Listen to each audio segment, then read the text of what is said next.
You know, we never talked about how good this intro music is. We've never talked about how good it is. And it is good. It is good, ladies and gentlemen. Welcome in. The Rob Brown Show's on your radio. It's ESPN Upstate. Happy Thursday. And may I wish to your and yours, ladies and gentlemen, happy the most wonderful time of the year, game day. Happy game day, folks.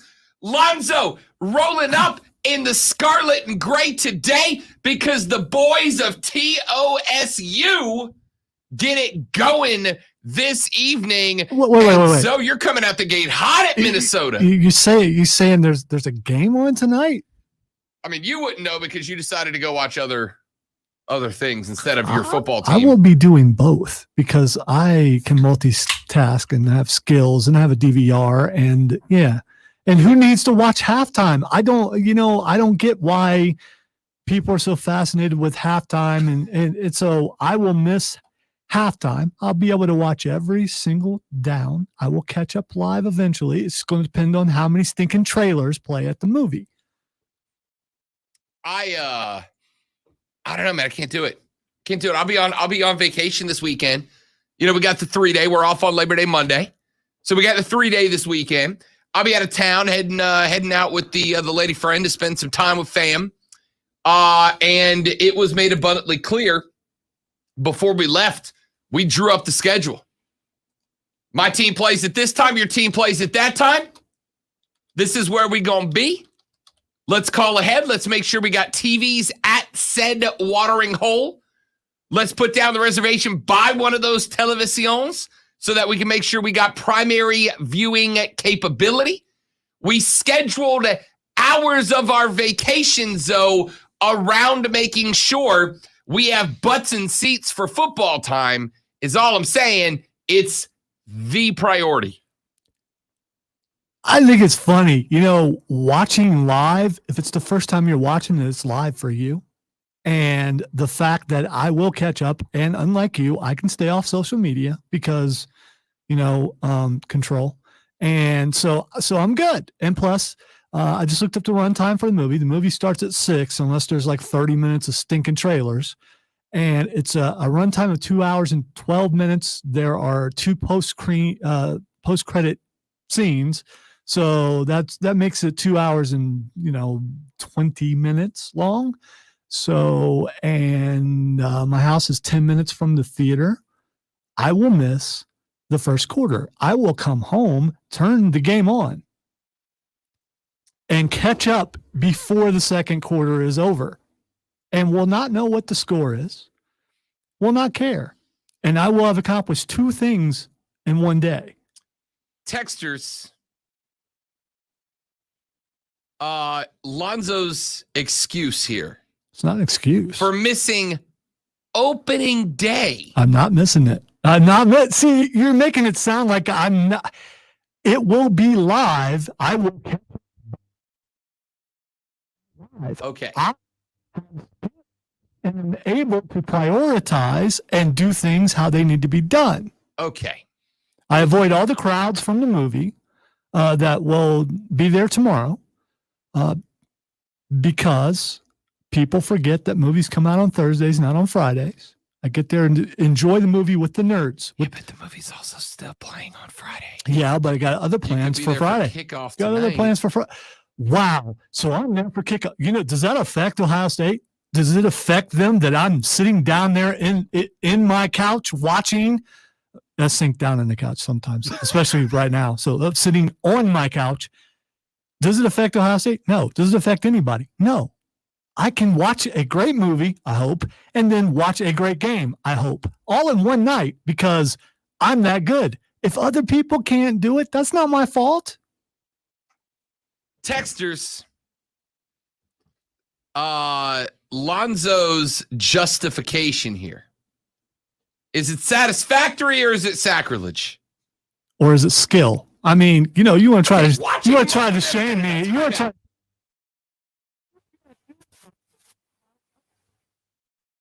5 TVs in my living room for game day. All right. If there's one dude you can't talk to last I about not checked, being able to watch more than one thing at a time. You can't bring that into the theater because, Right. But also, when my team kicks off this weekend, I wouldn't go, well, let's go see a movie instead, and I'll just catch up I'm later. not going to see a movie instead. For the energy. Wow. For the excitement. Wow. For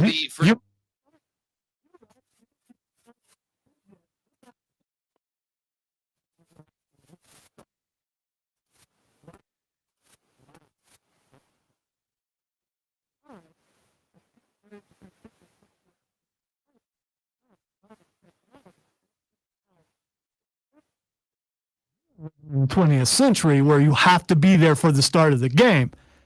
You ain't taking me back. You want to stay back there, you go right ahead. I know what I'm doing.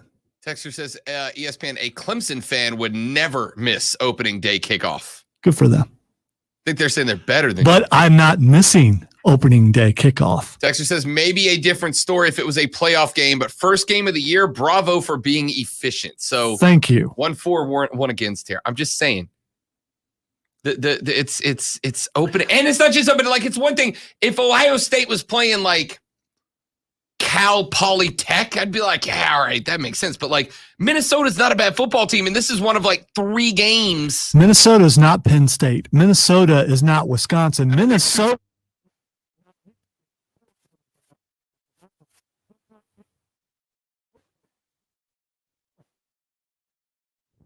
Yeah, okay. That shine is not there this year, I'm guessing. Lunch breakdown. Let's do lunch. This is a very nutritious lunch. All the food groups are represented. You guys are here. What in the wide, wide world of sports is going on here? Lunch! Lunch!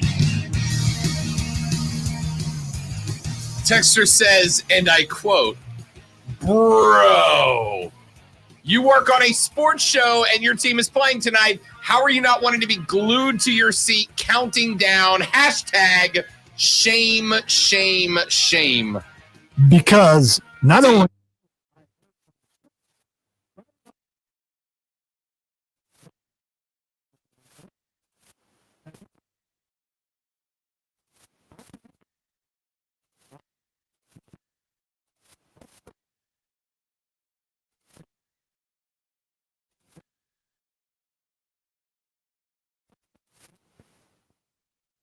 Texter says, A.K.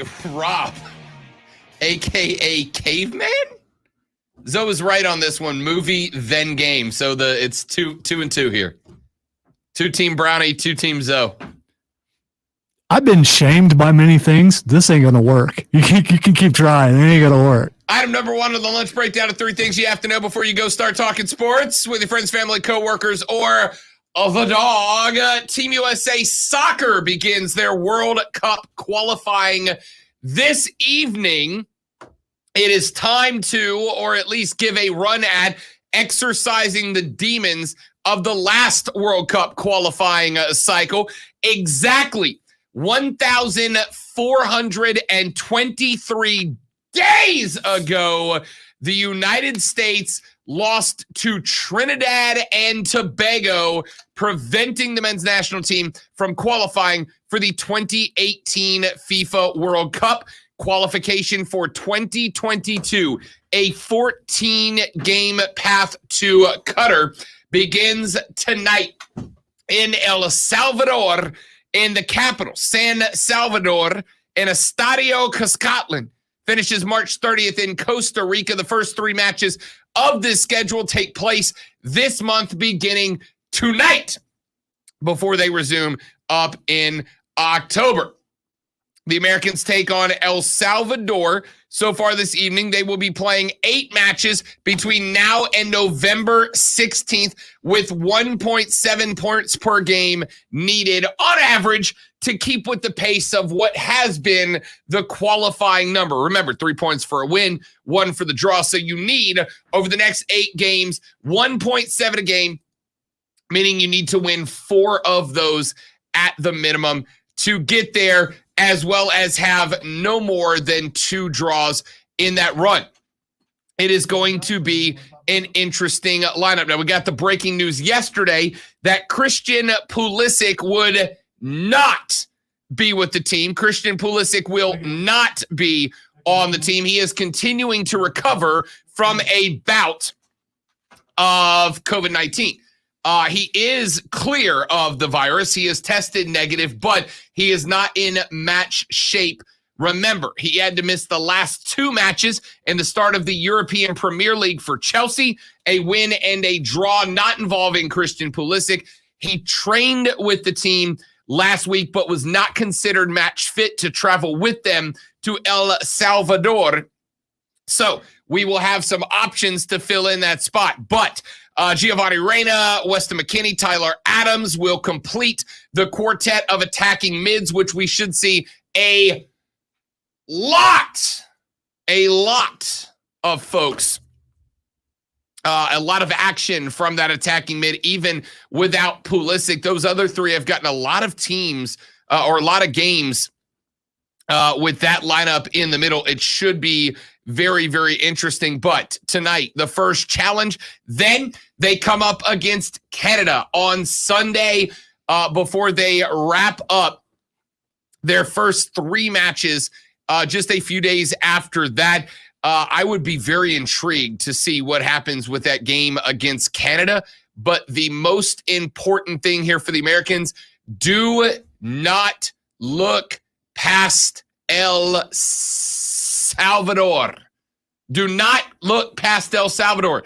This is an upstart team, a plucky team, a team that is gunning for the Americans. Why? Because, keep in mind, the Americans have knocked out the Mexicans off the title spot in the last 2 tournaments. Right now, whether they are the best team or not, we are going to find out through this qualification period. But right now, the Americans hold all the CONCACAF hardware. The Nations Cup, the Gold Cup, the Americans hold both trophies. So right now, they are the pinnacle in CONCACAF. El Salvador knocking off the Americans would go a very long way towards giving them something to root for as we head towards the 2022 World Cup. We'll check back in that game later on in the day. Item numero dos in the lunch breakdown.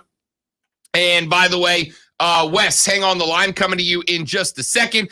The National Football League's Player Association has said that they are opening up an investigation after Jacksonville Jaguars head coach Urban Meyer said out loud that vaccination status was a factor in roster cuts. Jaguars coach Urban Meyer said he and GM Trent Baalke took a player's vaccination status into consideration during final roster cuts when they were cut down to 53 on Tuesday. Meyer said, quote, everyone was considered. That was part of the considerations such as production.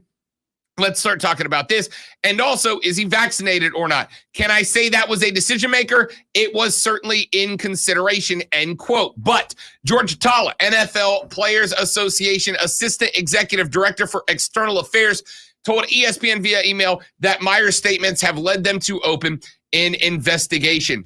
Back in May, Bills GM Brandon Beane drew the attention of the league when he said during an appearance on the team-sponsored One Bills Live radio show that he would cut an unvaccinated player to get the team closer to herd immunity because, quote, it'd be an advantage, end quote, for a team to have a normal offseason experience. Sources told ESPN's Dan Graziano. Since then, the NFL spoke with Beane about his comments and said teams are prohibited from cutting players solely due to their vaccination status. Meyer, for his part, said vaccination status was one thing considered, not that players were cut only because of vaccination status, primarily because the difference in protocols for vaccinated and unvaccinated players is, quote, significant, end quote.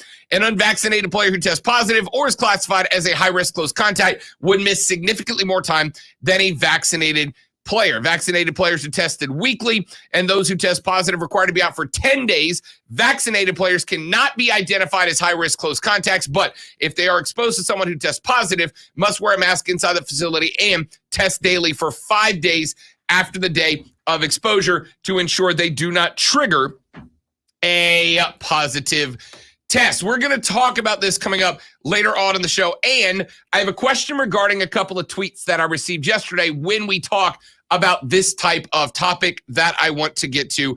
Item Number 3, I don't frequently talk wrestling in the lunch breakdown. And I specifically don't ordinarily talk wrestling in the lunch breakdown when they are dirt sheet rumors. But every now and then there is a story that goes big enough in the world of wrestling that I have to get Lonzo's opinion on it. And this is one of those stories. Yesterday, multiple dirt sheets reporting, Lonzo, that NXT will from this point forward be produced by Vincent Kennedy McMahon and his right-hand butt kisser, Bruce Pritchard, meaning to me, Lonzo, everything you hate about Monday Night Raw with smaller audiences and less resources. Congratulations, Vince. You're ruining the one thing that was still carrying the banner for your company. All right. If you would like to hear my opinion on this, you're going to have to wait till 220 in the Fight Club because it's part of the Fight Club. Would you look at that? So stay tuned and you can hear what I think about it. And don't feel bad, ladies and gentlemen, because he's even teasing the host on this. All right. I sent Lonzo a text about this yesterday, and the response I got was shrug.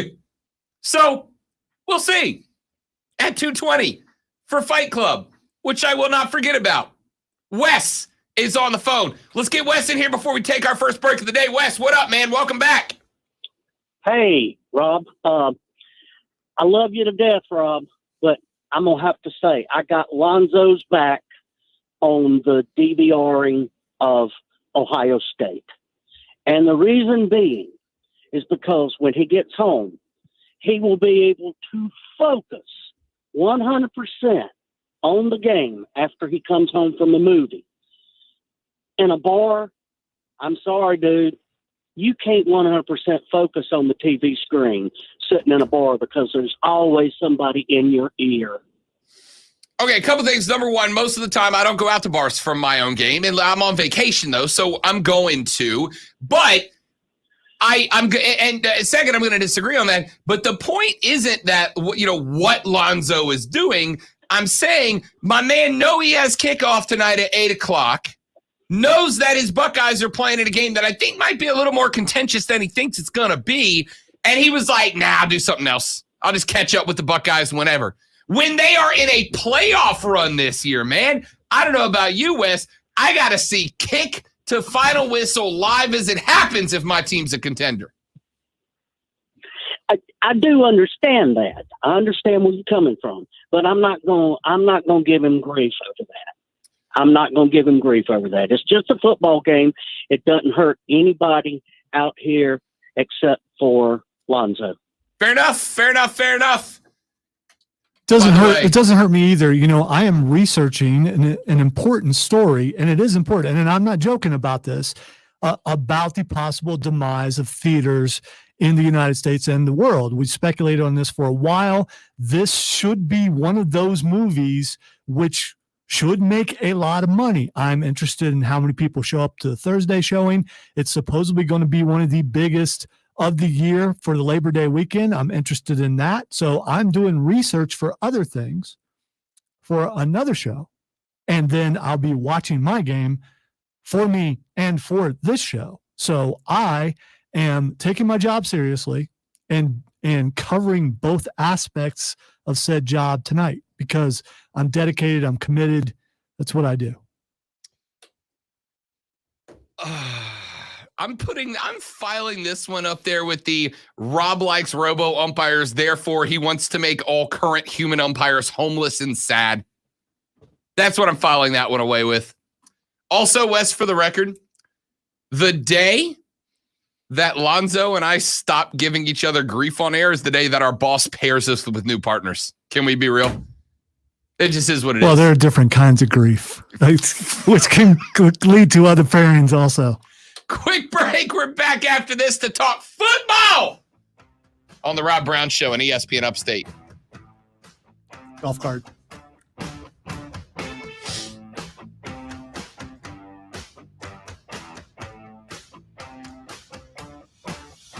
The 2021 golf cart is on sale. Now the Upstate golf cart gives you 9 rounds of golf at 9 beautiful courses around the Upstate. And Ladies and gentlemen, if you get it now through Monday, you are getting that card ordinarily $99 for half off. That's right, ladies and gentlemen. You get it through Monday. You're getting that card for $50. $50, 9 rounds of golf. $50, 9 rounds of golf. Let me slow it down for you. $50, 9 rounds of golf. You're not getting a better deal. So go to upstategolfcard.com to get yours now. Supplies are limited. They may or may not sell out by Monday at $50. I'm just saying, you want to get yours now. Go to upstategolfcard.com because once they gone, they gone. It's upstategolfcard.com.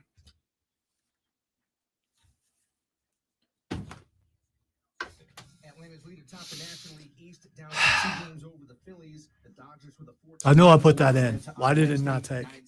I'm not frustrated about anything else other than this, I figured. other than the system and that. I've learned to read when you have your frustrated moments where your eyes are when they happen, and I'm getting context clues as to what's happening. Because it makes me worry that all the other stuff that I put in today did not go in, which could cause something to miss later on, which would be a problem. This is not so bad. But tomorrow it's Duke at Charlotte, Wake Forest hosts Old Dominion, the Tar Heels head to Virginia Tech. Saturday, Campbell visits Liberty, South Carolina hosts Eastern Illinois, Clemson takes on Georgia, Furman hosts NC ESPN Upstate is your home for Furman Paladins football every Saturday. Pregame starts 90 minutes before kickoff.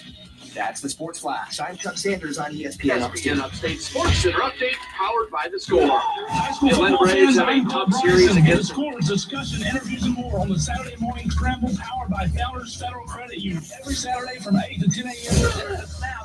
It's reverse. Wayne Meadows, right side. Touchdown. Wayne Meadows. It is a one-score game. Saturday Morning Scramble. ESPN Upstate. Everywhere on the Odyssey app. Powered by Ingles Markets. Official grocery store of the Saturday Morning Scramble. Don't go through the fall months with that joint pain. Call QC Kinetics now. Regenerative solutions are here, bringing lasting relief from joint So only pain. one of them No didn't downtime, work. no Okay. surgery, no steroids. QC Kinetics uses natural biologic therapies that restore and repair damaged tissue in your knees, shoulders, hips, and back. Patients here are raving about the results. Listen, you don't have to live with that chronic pain, and don't think surgery is your only option. Call QC Kinetics now. Learn about these exciting natural alternatives. Hey, you've heard football legend Emmitt Smith talk about QC. It's time to see what this is all about. Fall is the time to enjoy life to the fullest. Act now. Restorative, regenerative therapies are available here. And the in-office consultation is free. Call QC Kinetics at 864-448. Keegan, don't make me break out the pythons. Brother. Does it even count if you don't say brother? Brother. You do that better than me, so I was leaving it to you. You can do it. You got to reach down and just rip it. You know, you just got to go for it. Brother. I'm afraid I might hurt myself. Well, let me tell you something, brother. What you gonna do when the Lonzo Maniacs? I switched into Macho Man on accident there for a second. It's okay. I'm good with it. Run wild on you, brother. I also want to thank everyone. While someone is trying to come at me. It's 50%, dude. Yeah, it's 50%. Which is probably more than what I expected, though. It's significantly more than I expected. Because I see the surprise in your eyes, and Yeah. Yep.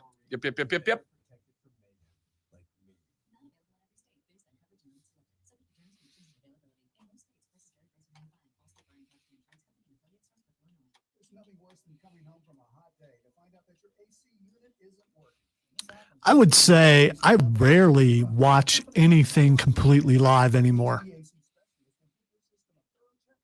because I want to be able to skip past some things that I just don't need to see. I don't need to see 10 replays of a play, especially a bad play. And also, if you start watching a game a half hour later than when it starts, generally in football, the team will take most of the clock. And your skip ahead will skip ahead 30 seconds. So you can go play to play without having to worry about in between. And you can watch it as a coach would or someone who's working and trying to observe everything. Until you get to the end of a quarter or the end of the half. You said something earlier, and that kind of goes in the direction of like, well, how does that impact Iowa State? Well, if that's your attitude, why even watch the game? Just read the score at the end of the night. I don't get your point. It's like you watching the game. I don't get your point. Or 5 hours. My joy is.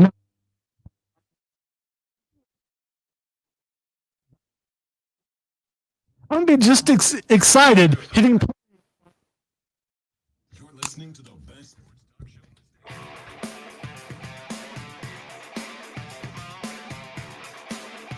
I'm a little shocked, to be honest with you. About 50% of the texts say they got no issue with Lonzo missing the first, he says, quarter. I'm going to say half of the Ohio State game tonight. No way to be about half. 50%. And I'm.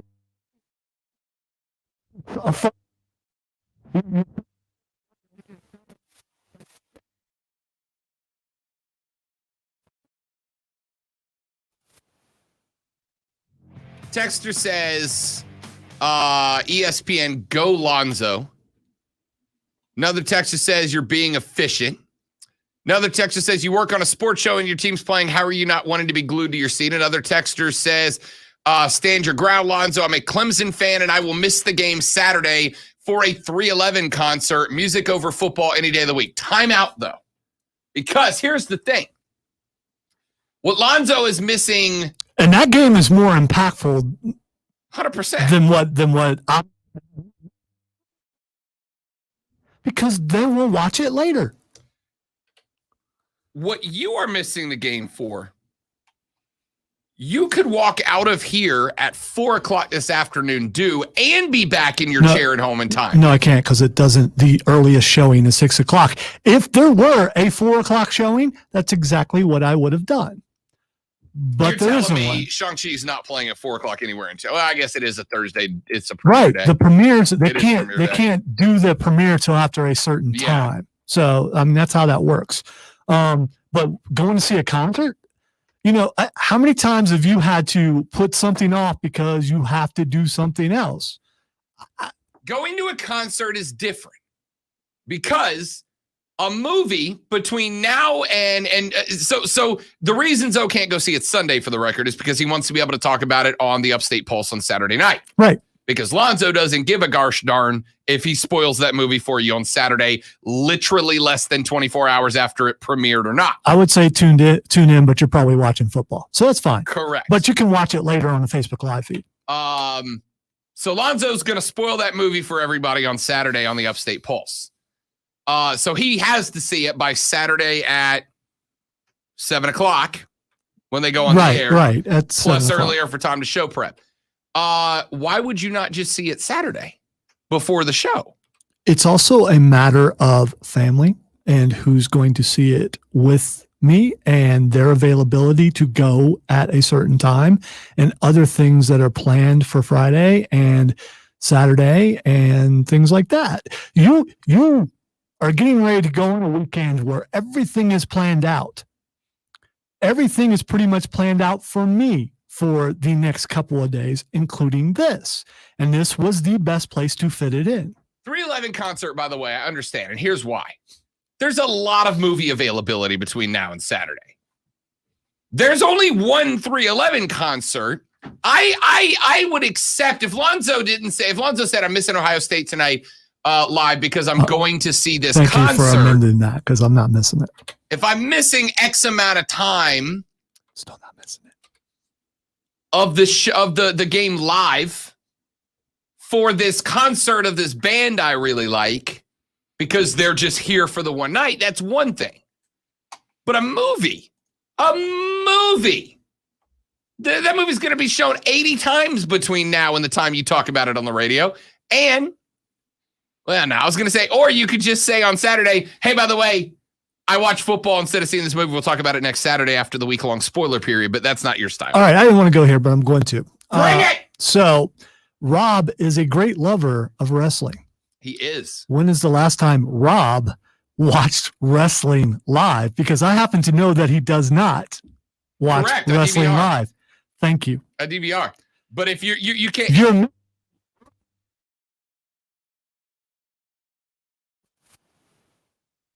Now, so I can use it as well.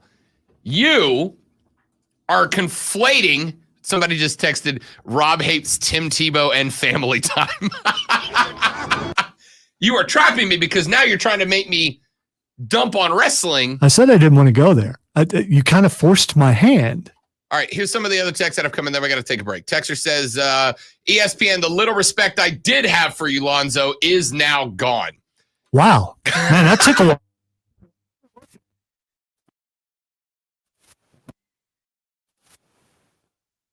Lonzo, just sit in the back row and watch the game on your phone while you watch the movie. No, if you're going to watch the movie, watch the movie. And also, by the way, if you're ever around me watching something on your phone in a movie screen, I'm throwing popcorn at you, but not the whole bucket. I'm throwing one piece of popcorn at you at a time every minute for the duration of the movie. By the way, if I'm at the movie, my phone is off and in my pocket, because that's what you're supposed to do. Texter says 311, you'd think they finished their show before the early bird dinner special. No disrespect to 311, but I don't. Name me one of their songs. I know I've heard of them before, but 311 had Amber is the color of my energy. I don't sing on the air, but then that's why.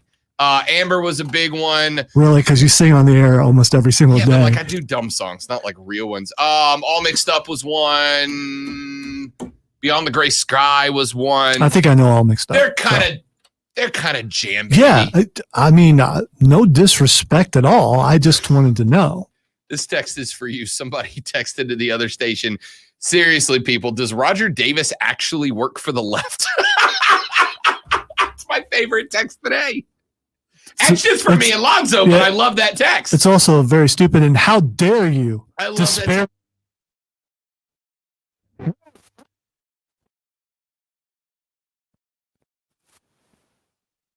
And it's bad luck. Your Buckeye season is now cursed. If you don't make the playoffs, they say it's your fault. If you believe in curses, I feel sorry for you. You don't believe in curses? No, I do not. Really? No, I don't believe in a curse. I remember one time a witch put a curse on me and I laughed in her face. I was doing my student project at recording school and I was like, oh, great. The witch is doing our project. And the studio mics weren't working, but they fixed them and they didn't tell me. And she put a curse on me, and I just laughed at her like, yeah, right. And now you work with me. It was just it was a slow burn. Well, some would say that maybe I was cursed like a year ago, but now I'm fine. All right, let's take a break. When we come back here in just a minute, we got a text regarding this NFL PA investigation into Urban Meyer. And I want to deep dive that for a second because it is interesting to me that the NFLPA would agree to these protocols that will give teams certain advantages if they meet them or don't meet them, but then be upset when the coaches actually respond to those. We'll take a look at it when we come back on the Rob Brown Show on ESPN Upstate.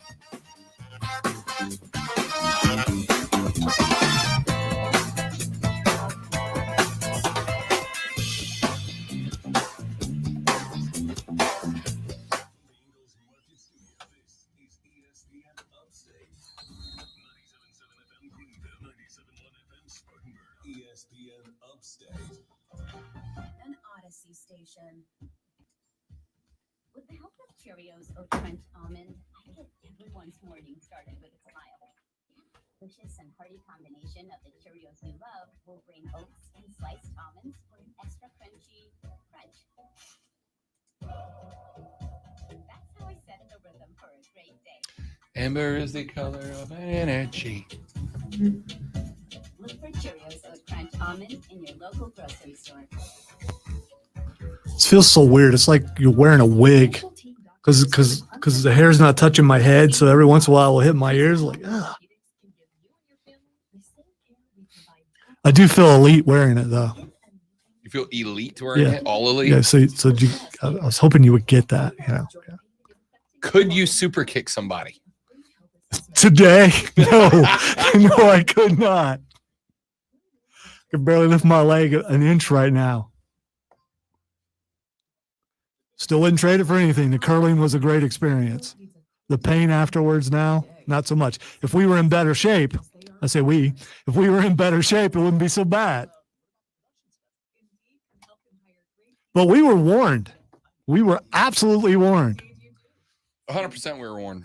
By one of our teachers. You will be sore in places that you didn't know you could be sore in. She did say that, and she was right. Mr. Clean. So a friend told me about Mr. Clean Magic Eraser, and his exact words were, "It changed my life. I used to spend a ridiculous amount of time trying to remove tomato sauce from inside our microwave and soap scum off the bathtub. It's like seriously magic, and my secret weapon for cleaning the kitchen, bathroom, doors, and walls, and even keeping my sneakers clean. Mr. Clean Magic Eraser, greatest invention ever." Mr. Clean, Mr. Clean, Mr. Another interesting article that I posted.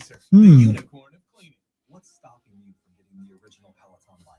I need flexibility with my workouts. Choose from thousands of classes available 24/7. It's hard for me to stay motivated. Programs, artist series, and badges keep you reaching new goals. 45-minute bike boot camp, 30-minute hit ride. My 45-minute hip hop ride. You get all that? For how much? The original Peloton bike is now at its best price ever. Wonder what the best music to Peloton would be. What style? Would it depend on if it's a long distance or if it was kind of a sprint? So I used to Judge Your Way stream. I used to do spin class. Judge they shall. I used to do Spin classes on a bike. On a bike. Okay. So it's Peloton, effectively. Okay. So I used to do it. So spin has nothing to do with cheerleading. No. Okay. Just checking. So I used to do that. And I'm assuming Peloton is probably close. Like the first couple of songs would be kind of like low key, like lo-fi music, and you'd warm up. And then once you get the middle, they would drop like heavy EDM stuff on you. I got you. Or they would take like classic rock songs, but then they would bass line them up. Like they would put club bass behind it and stuff like that. It is genuinely incredible. Like the music will impact it can have, yeah. On a treadmill or whatever you're on, if it's something that rhythm could affect, for sure.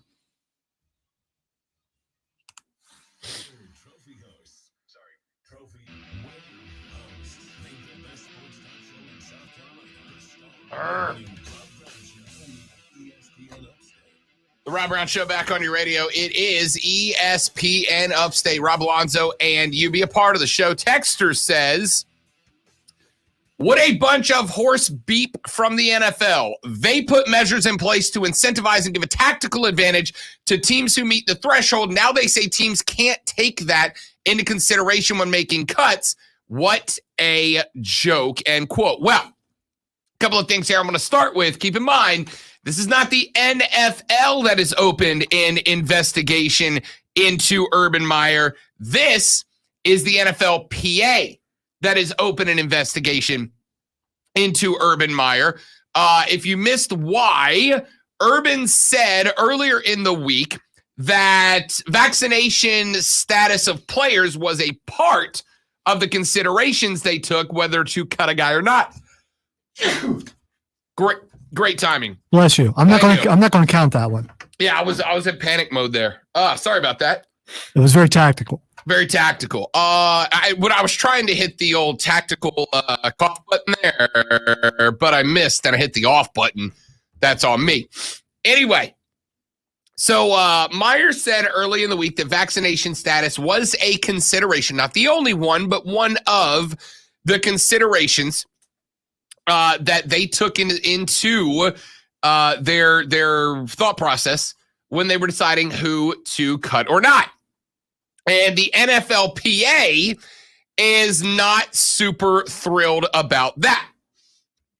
The NFLPA said that they are opening an investigation into Urban Meyer and that it is unacceptable to cut a player due to their vaccination status. And I have to tell you something.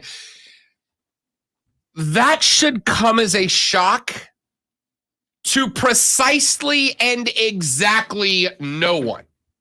Like at all, precisely and exactly no one, that a coach would do that. Hey, listen, Bill Belichick cut Cam Newton earlier this week, yeah? And Bill Belichick came out and said it had nothing to do with Cam Newton's vaccination status. Ladies and gentlemen, I would like to go on the record and say officially, I don't believe Bill Belichick at all. I don't. I think that Bill Belichick absolutely took Cam Newton's vaccination consideration. Wait. No one's ever questioned the honesty of Bill Belichick. He's always forthright. He's always telling the truth to everybody about everything. Yes. Right. I actually don't think Bill lies to the press. I think if he doesn't want to answer, he just doesn't answer. Bill's the king of next question. Next question. Yeah, Spygate, all that stuff. That never next happened. question. So yeah, okay. Next question. Really? I mean, I think my dude is the king of next questioning the media. So I'm not surprised. Anyway, so the conversation about whether coaches took vaccination status, I'm not saying every coach did. I am telling you that some did. And let me tell you why. Can you grab me clip 6 if you don't mind, Lonzo? This is Indianapolis Colts general manager Chris Ballard. Chris Ballard, after the conversation about Urban Meyer popped up and got hot, went on the mic to talk about the situation and said this. Guys that have chosen not to be vaccinated, they've got to follow the protocols to a T. Because if there's consequences with not being vaccinated, we talked about this the last time. Do I think everybody should be vaccinated? Absolutely, I do. I am for the vaccine. Frank is for the vaccine. We have a lot of guys on our team that are for the vaccine. And I want to make sure that people understand that, around our community, that this is a good thing. Is it 100% perfect? No, it's not. But it's a good thing. It's a really good thing. It can help you from ending up in the hospital in a critical situation. And it helps stop some of the spread. And those are positive things. But for the guys who have chosen to not get vaccinated, they understand that they're still part of this team. It's their decision, but they're still part of our team. And they have to take care of the team. They have to protect the team. We've talked a lot about that. They have to protect the team. And being on the field, because some of our really good players, they've got to do everything they can to protect the team. And them playing helps us win. So they got to follow the protocols to a T. So what Chris Ballard said right there is he talks about players having stricter protocols and needing to follow the protocols to a T to protect the team, et cetera, et cetera. He doesn't have to outright say that means that if there is 2 dudes on the squad, if we got a couple of safeties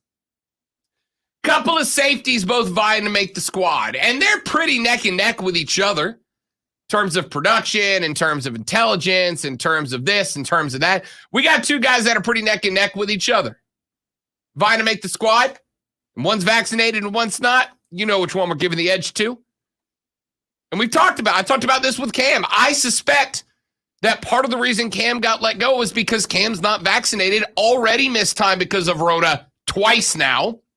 First time he missed, he literally said the brain fog was the reason he played poorly last year. So if that's the case, you going to take the risk he gets it again and gets impacted the same way and goes back to being what he was last year, which was, let's be honest, disappointing? No.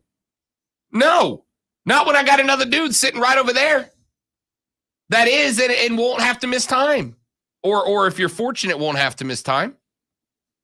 Right?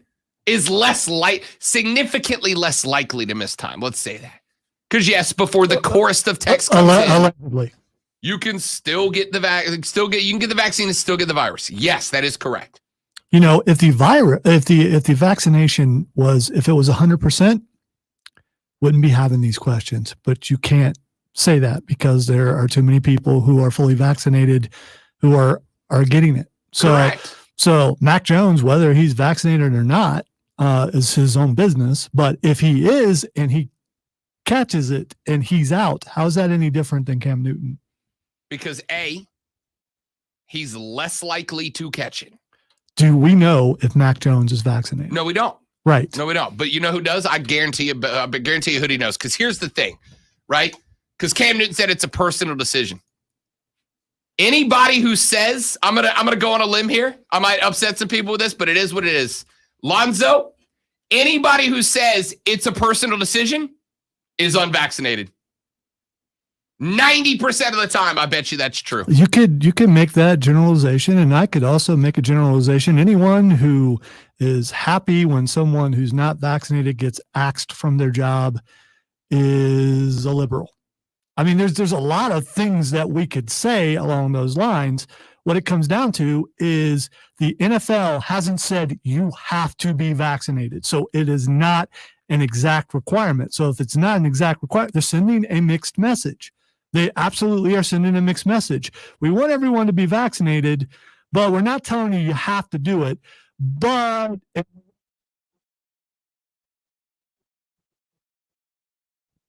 they weren't vaccinated, there are so many mixed messages there. Either go.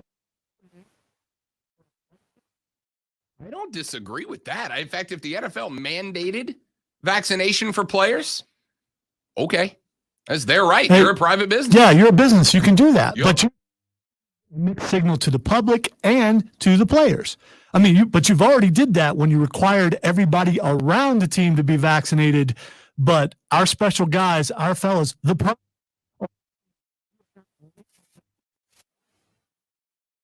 it. They said if you want to interact with players, you will. right. And in some cases, if your job Now, is only interacting with players, you just lost your job. There are players. Scratch that. There are protocols that impact different players and make it more difficult to stay consistent with the protocols if you're unvaccinated, including daily testing, masks inside, etc. Hey, consequences to every action. That's what this is. The only thing about this story that makes me not laugh, because none of this is funny, but just kind of made me go, really? Is the fact that the Players Association agreed to all these protocols, right? They wouldn't be in place if the NFLPA did not agree with them. The NFLPA agreed to all these protocols, and then when a coach says, I'm going to decide on who makes the team based on said protocols, now you're taken aback by that? You didn't see that coming. You should have. Of course, they're going to utilize that to see who makes a team. Of course they are. That's just of course they are. I don't even I wish I had something deeper for that, but duh. That's pretty much it. If you want, it's kind of one of those things. It's like, if you get a face tattoo, right? It's your choice.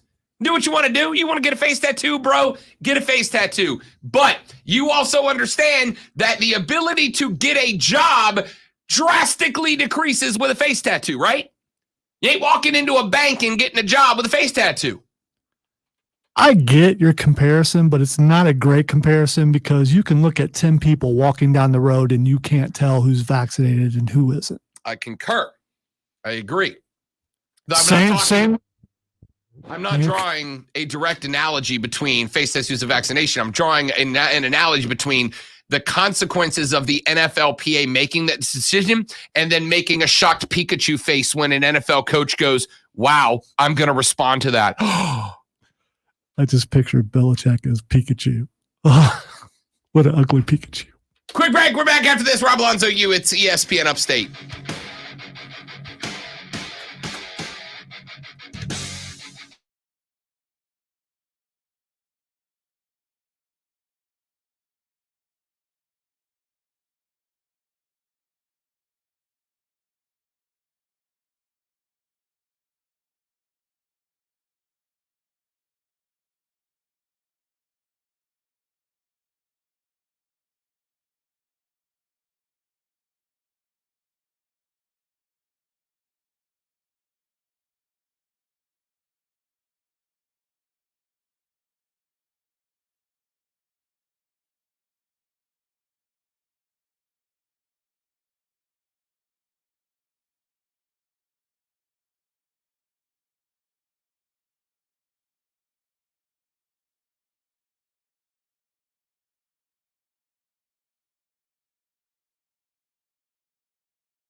I just saw a commercial that's coming up, and it's a spare time commercial. Oh.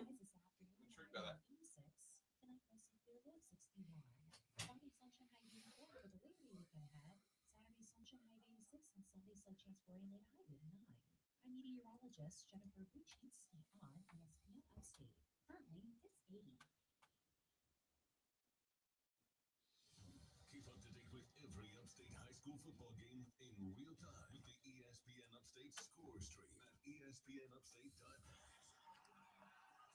Set up a profile, create your feed, and follow your favorite teams. Know when the big plays happen and when the games go viral. The ESPN Upstate score stream. Wow, what a spirited first hour. Can't wait till the next one.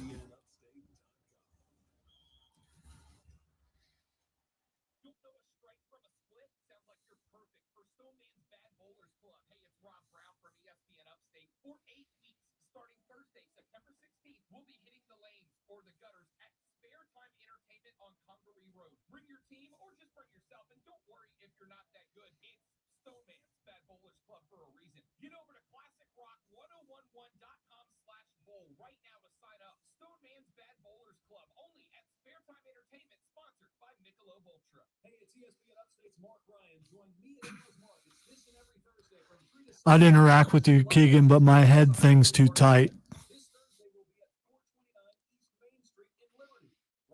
They should make these things for people with larger skulls, but they don't. One size fits all. This is a bunch of crap because it's just not true.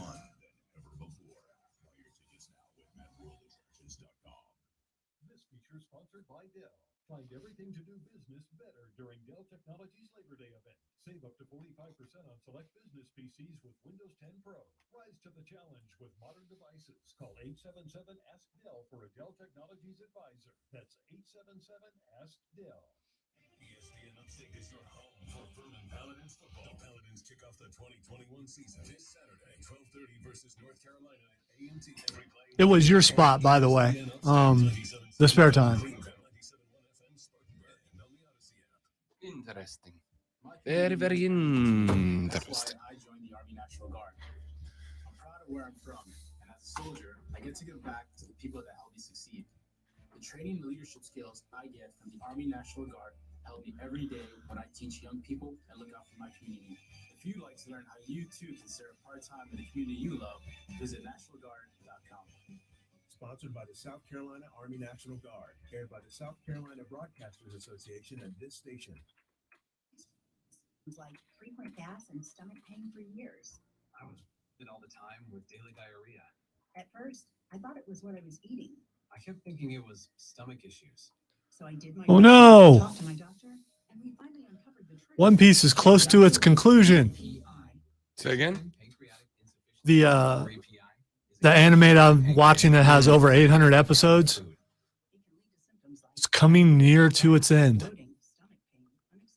Not like I'm catching up anytime soon. So. Oh, watch like 2, maybe 3 episodes a week. Catch up when I retire, I guess. But there's good news. EPI is manageable, so don't wait any longer. Use the symptom checker at identifyepi.com. Oh, never mind. Your plan's on in the next 4 or 5 years. I'm good.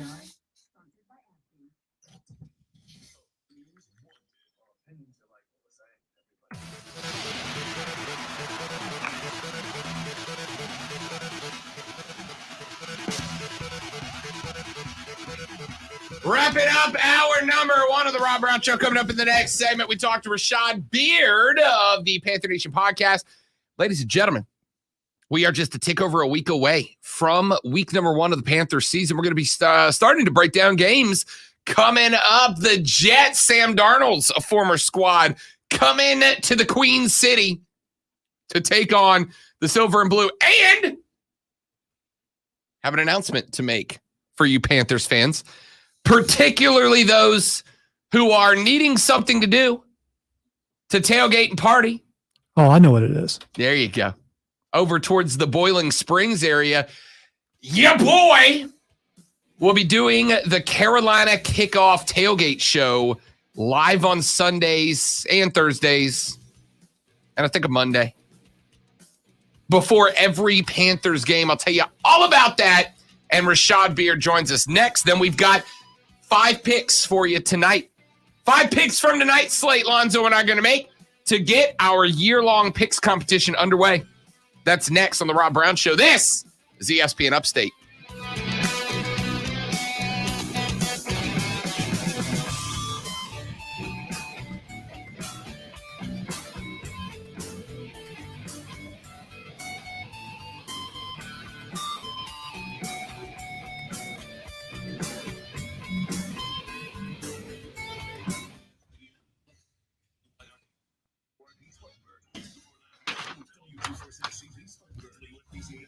Mute yourself and give me the number.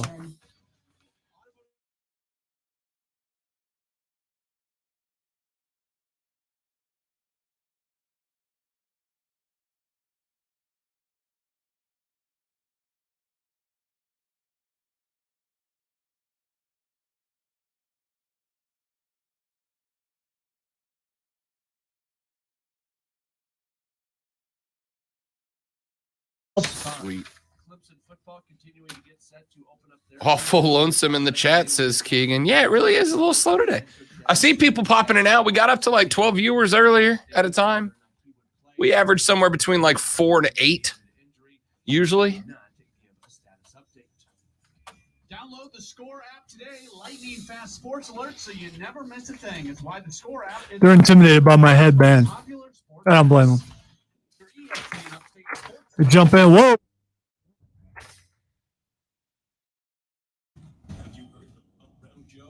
Can they coexist, says Lonzo? I have this sound clip of Kevin Durant in a press conference after the trade was announced. This is what happened. I know you don't want to get into things until they are official, but what was it like to play with him? What do you remember about him as a teammate? Because you have played together.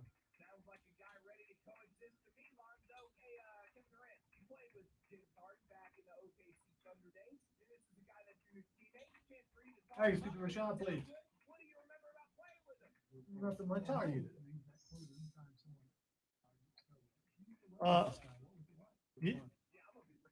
Well, my problem is my head is a trophy for a predator. So, this thing is tight, and I'm losing brain cells, so it's not going to make it through the entire thing. All right, hang on.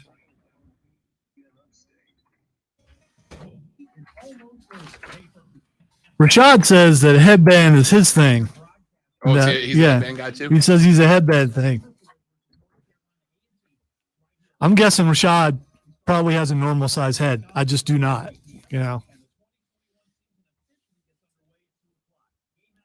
It's not roids. It's genetics. Of course, that's exactly what someone on roids probably would say. Who has a bigger head, me or Brock Lesnar?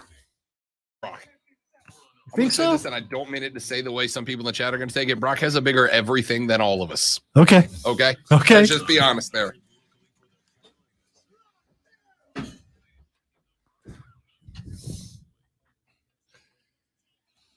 The Rob Brown Show back on your radio. It's ESPN Upstate. Hello, Upstate South Carolina.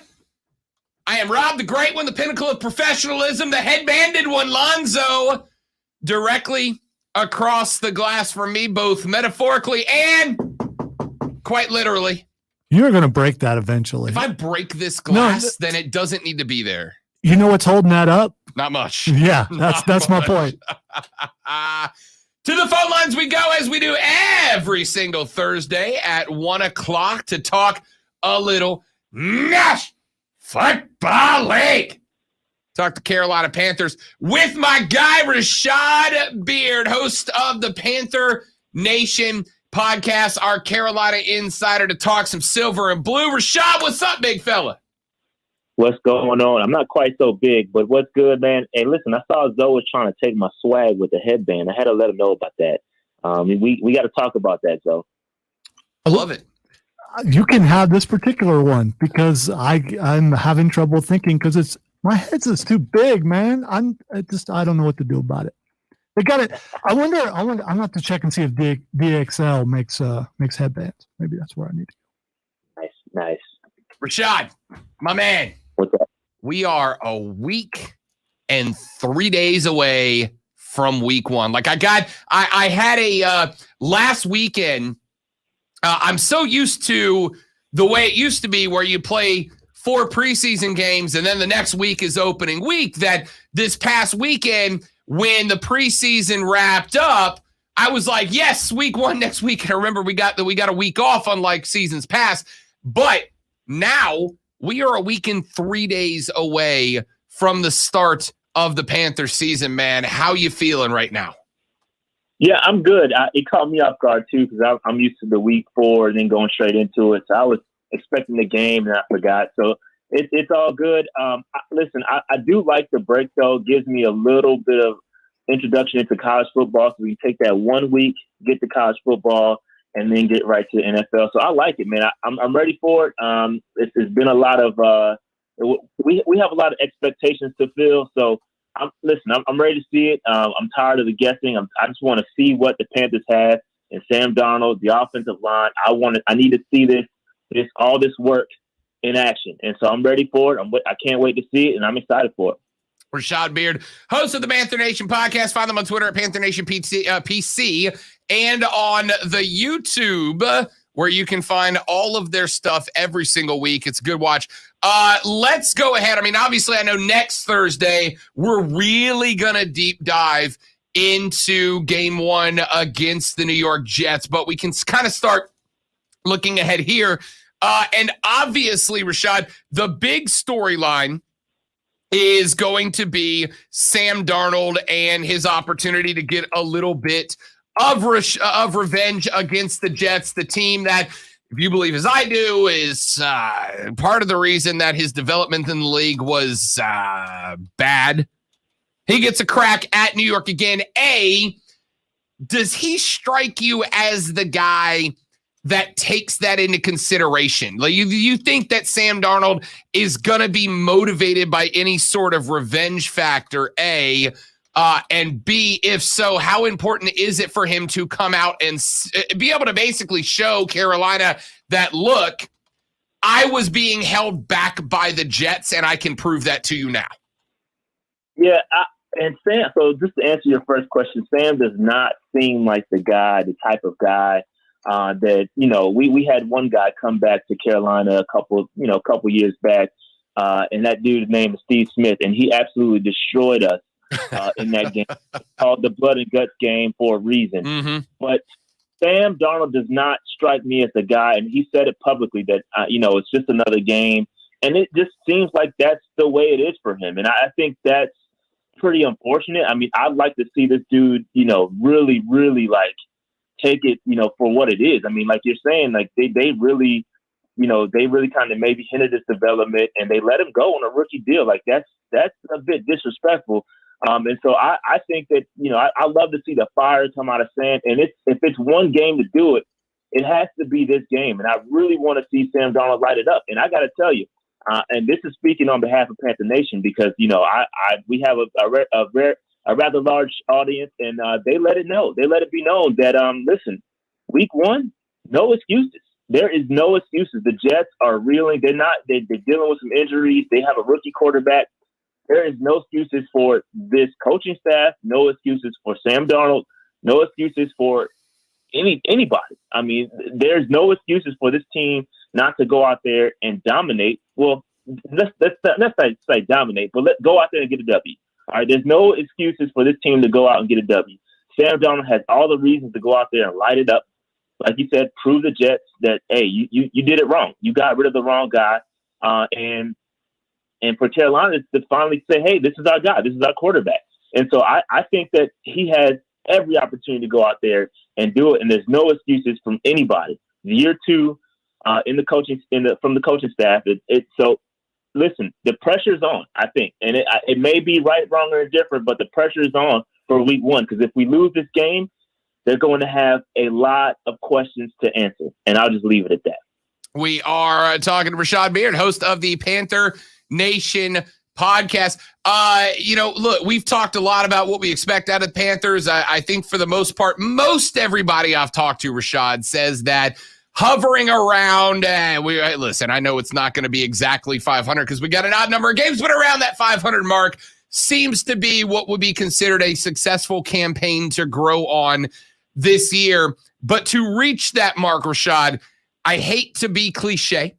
I hate to do this in week one, but I think the win over the Jets is a must win, right? Like the Jets, I was watching ESPN, they are predicted to have like a less than 2% probability of winning the AFC East. They're just not a good team unless Zach Wilson goes absolutely unbelievable right out the gate, which I haven't seen anything to lead me to believe that he would.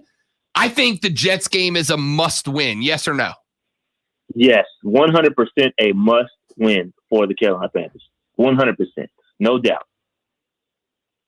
Listen to that. Succinct to the point, man. Succinct to the point. I mean, it is. It's straight to the point. I mean, there is no doubt that we need to win this game. One, to get our confidence going. We have to get a W. We have to start stringing together W's, and we have to hit a streak. I mean, if you look at the schedule, no disrespect to the Saints, and prayers for New Orleans, by the way, but listen, these first 3 games are winnable, and we have to get off to a good start, and we have to start week 1. If you lose that week 1 game, given what you said, given the fact that Zach Wilson he's got some work to do. The Jets, they've lost some guys on the defensive line, and they're reeling right now. They're not projected to do well, and we're in year 2. Granted, we have a Sam Darnold. He has to figure it out. We have to make sure he's a guy, but we have an opportunity to go out there and prove like we can get this done. And I think those first 3 games are going to be very indicative of how the season goes. You start dropping some of those early games, the schedule doesn't get much easier. So, yes, this is absolutely a must-win game for the Carolina Panthers. Rashad Beard, host of the Panther Nation podcast, joining us here on the Rob Brown Show and ESPN Upstate, talking a little Panther football. We saw some more roster moves. Obviously, we got down to that 53. Anything that really shocked you from cut day? Anything that jumped out to you? No surprises. I mean, Dave and I, my co-host, I think we got all but 2 moves correct. So we pretty much called it. Everything was expected. No surprises on my side. I think it's a good roster. I'm happy that we're 90. Really close. All but 2 people vaccinated. So I'm happy that we got that going. So I like the roster. I like the way it stands. Wide receivers still deep. We got a lot of wide receivers on the practice squad, and I'm happy. I'm happy with the way the roster stands. No real surprises for me. The offensive line it is what it is. Quarterbacks. I mean, Will Grier was a bit surprising, but not surprising at the same time. I thought they went out there and they tried to show him off to kind of get some trade value, and it didn't quite work because he kind of is who he is. But we've been kind of sitting on that one for a while. We've kind of said that Will Grier's not the guy. P.J. Walker is barely a backup quarterback in the league. So I think you got some questions to answer around the backup quarterback. But, yeah, Will Grier was not that surprising. It may be surprising to a lot of people, but to me, you follow him closely, it's not that surprising at all. So really no big surprises for me. Rashad Beard joining us here on the Rob Brown Show, ESPN Upstate, talking some Carolina Panther football as we're a week and a couple of days away from week 1 for the Panthers. We had cut day on Tuesday. Let me ask you about the attitude around Matt Rule. So when we were at practice that day, the day that a couple of weeks ago we got to get you on the show, we went out and watched practice a little bit. I got to talking to a couple of people who are very close to the inside of Carolina Panther football. And we got to talking about Matt Rule. We got to talk about his coaching staff. We got to talking about the attitude and approach that they have, et cetera. And somebody told me that Matt Rule this offseason was a little different from Matt Rule last offseason. There was a little more urgency. He was a little more buttoned down. There was a little bit more business approach. He's a little less fun and approachable and a little more, hey, it's time to get our asses in gear. Have you seen anything from your perspective looking in that makes you believe that? Do you feel like there is a different approach to this team from Matt Rule's regime this year than there was last year? Yeah, I think there has to be. I think that one, he has a full off season to kind of work. COVID year last year was kind of crazy, so cut him some slack there. But yeah, I think he is. I mean, he's got to be feeling a little bit of pressure. I don't think he's complete. Well, let Dave tell it. My co-host tell it. He is completely on the hot seat. I don't think that's the case. But I think it's getting a little. I think the seat warmers have been activated. I think it's cold outside, and he turned the seat warmers on because I think there's a little heat on him. Coming into this year, you have to at least turn the corner and show improvement. And I don't think he's going to get too many more cracks at the quarterback. You've gone through, if you want to count Cam Newton, that's 3 quarterbacks out there that you've gone through. And I don't think, well, you haven't gone through Sam yet, but you now have Sam Darnold, so that's your third quarterback. And I think you got to start finding some answers. The excuses, the roster's been completely turned over almost. All the guys are pretty much yours at this point. So now it's time. The excuses are starting to disappear, right? No COVID. The roster's yours. You have your quarterback that you've chosen to roll with. So there's no excuses. So you got to go out there and you got to execute. And you've got a young squad. The squad is young. They're impressionable. So I think he's starting to realize, this is my opinion, that this isn't college anymore. These guys aren't going to kind of go with that rah-rah. I mean, the DBO thing is cute, but I don't know how effective that is. He's got to find a way to get these professionals to kind of get it together. And so I don't know. I think he's really got to figure it out. He might be feeling a little bit of pressure on that side. That's kind of interesting. You mentioned that, Dave. We've had on the show a couple of times, and we'll get him on maybe do a couple of interviews with you guys in the next few weeks about actual game breakdown with both of y'all on. But says hot seat. I've asked that question to a couple of other folks in Charlotte and down our way that cover the Panthers, and I've kind of gotten a range of answers, right? Rashad, I've gotten a couple of people that have said they absolutely believe that Matt Rule's on a hot seat. And the big one I've gotten, and I think I brought this up to you on the air in the past, but the big one I've gotten is if it turns out that Sam Darnold's a bust, right? If this experiment with Sam Darnold does not work out, the belief will be that Matt Rule does not know how to get the right players to put into his offense, and they'd rather just cut bait early than give him one more experiment. How big of an impact would Sam Darnold being a success or a failure have on Matt Rule's ability to stick around? Yeah, I think that's huge. I think, and I firmly believe, and Dave and I agree on this. I firmly believe that Matt Rule will not get another quarterback. This is his guy. I think they made that decision when you pass on a potential franchise quarterback like Justin Fields, and you go out and you get this guy, and he is your guy, and you made that decision. And I think there could be some real consequences if something doesn't. If it turns out that this guy isn't it. And you have chosen to roll with the guy that busts, it's going to be some consequences. And I think this is the last guy. I think he's rolling with Sam Darnold, and good, bad, or indifferent, that's going to be his last guy. And Dave will say it 100% that if we come down and it's like 6 wins, I think Dave tends to think that he's gone. Matt Rule might be fired. I don't think it's going to be that bad. I don't think it's going to be that quick. I think he gets at least one more year outside of this year. So he'll coach through 2022, in my opinion. But the seat is going to be extremely hot if the Sam Darnold situation does not work out. Love to hear. Extremely. Rashad Beard is the host of the Panther Nation podcast. You can find them on Twitter at Panther Nation PC, but make sure that you bookmark them on YouTube, where they drop fire content every single week about the Panthers. Rashad, my man, always good to talk to you, fella. When we talk to you a week from today, we'll be going hot and heavy on week 1 football, amigo.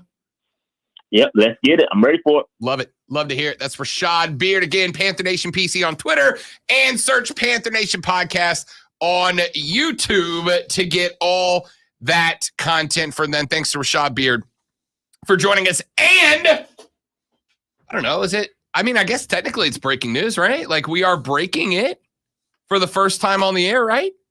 Alonzo, you're the arbiter. Does this get the glass? It gets the glass, ladies and gentlemen. It is official. Rob Brown will be live on remote 2 hours before every Carolina Panthers game all season long. We will be broadcasting 2 hours before every Panthers game live. Absolutely live, without a doubt. Rob will be live, not on DVR. Oh, the timing of that one was beautiful, wasn't it? me. Okay, let me try that again. 2 hours before every Panthers kickoff, Rob Brown will be broadcasting live from the Wings Etc. in Boiling Springs, South Carolina. They heard that your boy wanted to do a Panthers kickoff show. And so Wings Etc. called up and said, hey, we got you a table. We got you a TV. We got Wings Etc. We'll hook you up. So every single Panthers game, 2 hours before kickoff, Rob Brown will be going live from the Boiling Springs Wings Etc. We will do an hour leading up to the Panthers pregame show, and then I'll be sticking around after that to watch a little football with you. So make sure that every single Panthers game, you come join us at Wings Etc. in Boiling Springs. We're going to be doing that 2 hours before every single kickoff. Thursday night game, we're there 2 hours before kickoff. Sunday afternoon game, we're there 2 hours before kickoff. Bring the noise. It is Boiling Springs, Wings Etc., Rob Brown, and the Carolina Kickoff Show 2 hours before every single Carolina Panther game. You're welcome. When we come back, Lonzo and I take a look at tonight's college football action. We make picks, and I am going to challenge the great one to pick against the spread today. I know. Back after this on the Rob Brown Show. This is ESPN Upstate. QC Kinetics.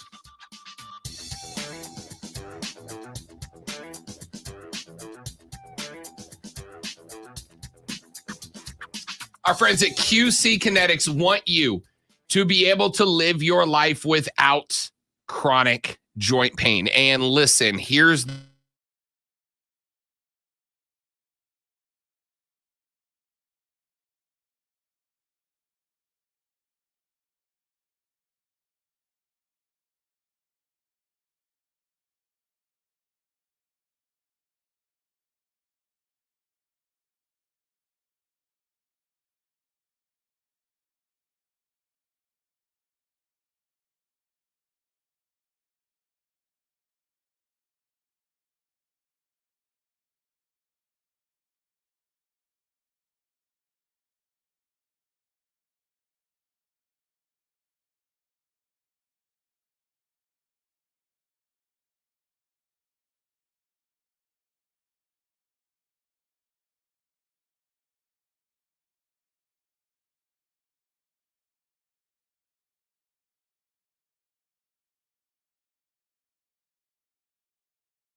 no. Oh, I didn't even have it on the stream that Lonzo's accusing me of being a slob over here, which I'm not. All right, let's see what we got going on here. Keegan says, the Saints fan in me is sad, Rob, but the hustle in me is proud. Thanks, buddy. Appreciate that. I'm glad to be able to do a little NFL pregame show. Looking forward to that. Panthers Wolf says, speak the truth. Rashad and Dave called the roster on their show ahead of the cut. Yeah, those guys are good, man. Those guys, I got to tell you, and this is true. I don't know if he's in here, so this is not me blowing smoke or anything. When I met Rashad, I found Rashad on Facebook and Twitter, I think. I don't know. Anyway, first time I went and looked through their content, and I say this sincerely, there are folks who are like big-time journalists that cover the Panthers for national outlets that I don't think know this team as well as Dave and Rashad do. I've come across videos and stuff of theirs that I've watched through and been like, nobody else has got this kind of content about the Panthers. I was very, very impressed. And that's why I reached out to Rashad and was like, I need you guys on the show, man. I need some Panthers insiders. And those two guys have absolutely been it. Keegan says, will the Panther pregame show? It will be on the radio, Keegan. It will be broadcast on ESPN. It will be broadcast on Classic Rock 101.1, as a matter of fact. So not only will your boy be on the radio, but I'll actually be on the big stick, Classic Rock 101.1. So, for instance, on a 1 o'clock game, the Panther pregame show will go from 11 to noon. And then from noon to 1 will be the Panthers official pregame show, followed by the game. And then during that hour between the end of my show and kickoff of the Panthers game, I'll be doing little 1 minute call-ins during the break, and then hanging out until kickoff. And let's be real, I'll be watching the games there. So anybody that's out and about, come on down and join us in Boiling Springs, man. Lonzo, have you been to Boiling Springs, South Carolina? Many times. I have not. What can I look forward to in Boiling Springs, South Carolina? Yeah. Okay, good talk. I mean, I'm excited. I've for food a couple of times. Okay. Because it's kind of out of the way for me, but it's a nice place. You're going to have a good time. I've been to the particular Wings Etc. you're going to. Nice. Mark and I broadcast live there. Okay. And he was a Gamecock fan, threatened him there, which was it was a wonderful experience. So.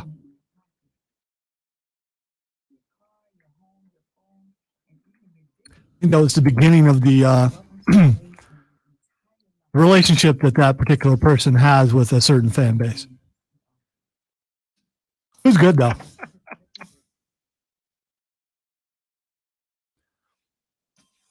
I'm trying to find Rashad in a headband to find out, He who was rocks wearing one it. the day we met him at Was he? camp. Okay. Yeah. All right, ladies and gentlemen, boys and girls, children of all ages, it is time to talk some college football. We got a slate of games for you today. And just because I am curious, ladies and gentlemen, I am going to put Lonzo to the test today, mainly because every game has double-digit spreads. That is to say, there is a heavy favorite. Yesterday, when we decided to discuss our conference champs and our 4 playoff teams, Lonzo and I both went chalk, so we ended up with identical Power 5 champions and identical playoff 4. By the way, I would like to enter a submission for Dark Horse, Lonzo, so I will allow you to do the same. I will allow you to enter a Dark Horse selection to make it into the playoffs. If your Dark Horse selection makes it in, I will give you an extra point in our picks. Do you have a Dark Horse team that you would like to add to the playoff 4? Notre Dame. Notre Dame is the Dark Horse. I am going to go a little bit outside of the box here, Zoe. Iowa State. Give me Iowa State as my Dark Horse in. I think that conference is right for the picking. I think that's a good Iowa State team. And I think they could be an 11-1 team that fights their way in. All right, we'll come back to that later.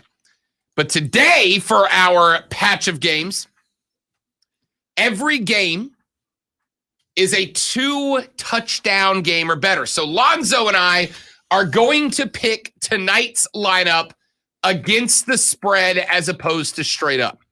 And we start with a game that ESPN Upstate will be in attendance. Our guy Diesel off today because he's headed up to the Queen City where ECU takes on Diesel's Appalachian State, the Pirates and the Mountaineers getting it on. Appalachian State, Lonzo, is a 13.5 point favorite over ECU, which means that if Appalachian State wins by 14 points or more, then they win. 13 points or less, then ECU wins. I, Lonzo, will take first. Appalachian State covers this. ECU's not a bad team. I think it's going to be right on 14 points. I'm going to take the Mountaineers to cover a 2-touchdown spread and win by 14 on the money. It's a close game. I don't love the line, but I'm going to go App State to cover 13.5. So if I took the over, it would be like if they scored 17 or they scored 20. Is that how that works? So Appalachian State needs to score 14 points more than whatever ECU scores. So if ECU scores 14 points, App State would have to score 28. I got that. Anything above that, yeah. But if I take the over, that means I think they're going to score more than the 13.5, right? So this is not an over under. This is our point spread. So this is only the spread in points between the final scores. So of the two. what it would be. So we're. I know it sounds like I'm confused, maybe because I am, because the headband's too tight. But it's So we're not going over under with the spread. We're picking what we think the point spread will be. It basically comes down to, do you think that Appalachian State will win by 14 points or more over ECU or 13 points or less? 14 or more. So you're going to take App State to cover the 14 or the 13.5. All right, I'm starting to understand. Yeah, I got you. And part of the reason I wanted to do this was for that exact reason, because as we get into the NFL season, we're going to be doing a lot more. I'm going to be doing more gambling segments. So I'm going to be we got more Joe Giglio, BetQL. I'm going to be giving you my NFL picks and college picks throughout the season.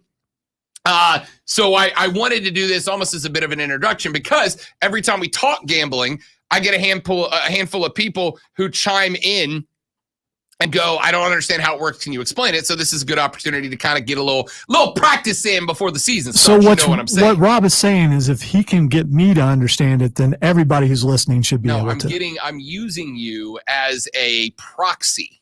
I didn't take it as a slight, because I've never completely understood it and probably didn't care that much, but now I have to. So let's do it. All right. Second game, we're going to go tonight all the way up to North Carolina for a second time. This is going to be at home, NC State hosting the University of South Florida. UCF, the Bulls, headed to NC State. USF, Lonzo, 16.5 point underdog. So if you select NC State, it means that they will win by 17 points or more. If you select USF, it means that they will be within 16.5 points of the final score of NC State. I am going to go USF. USF don't like the Wolfpack to run away with this one, says Lonzo. I'm intrigued. Wolfpack, is there anything about them that makes you think that they're a strong team every single year? Not that Wolfpack. I am actually taking USF as well. I really am. Now, here's what I'm going to tell you. The offense, it was not good last year for the Bulls, but they have got two running backs I want you to keep an eye on tonight, okay? Two running backs I want you to keep an eye on tonight. I want you to look at the offensive line. USF brings 5 starters back tonight. Kelly Joyner is a kid who runs for USF last night.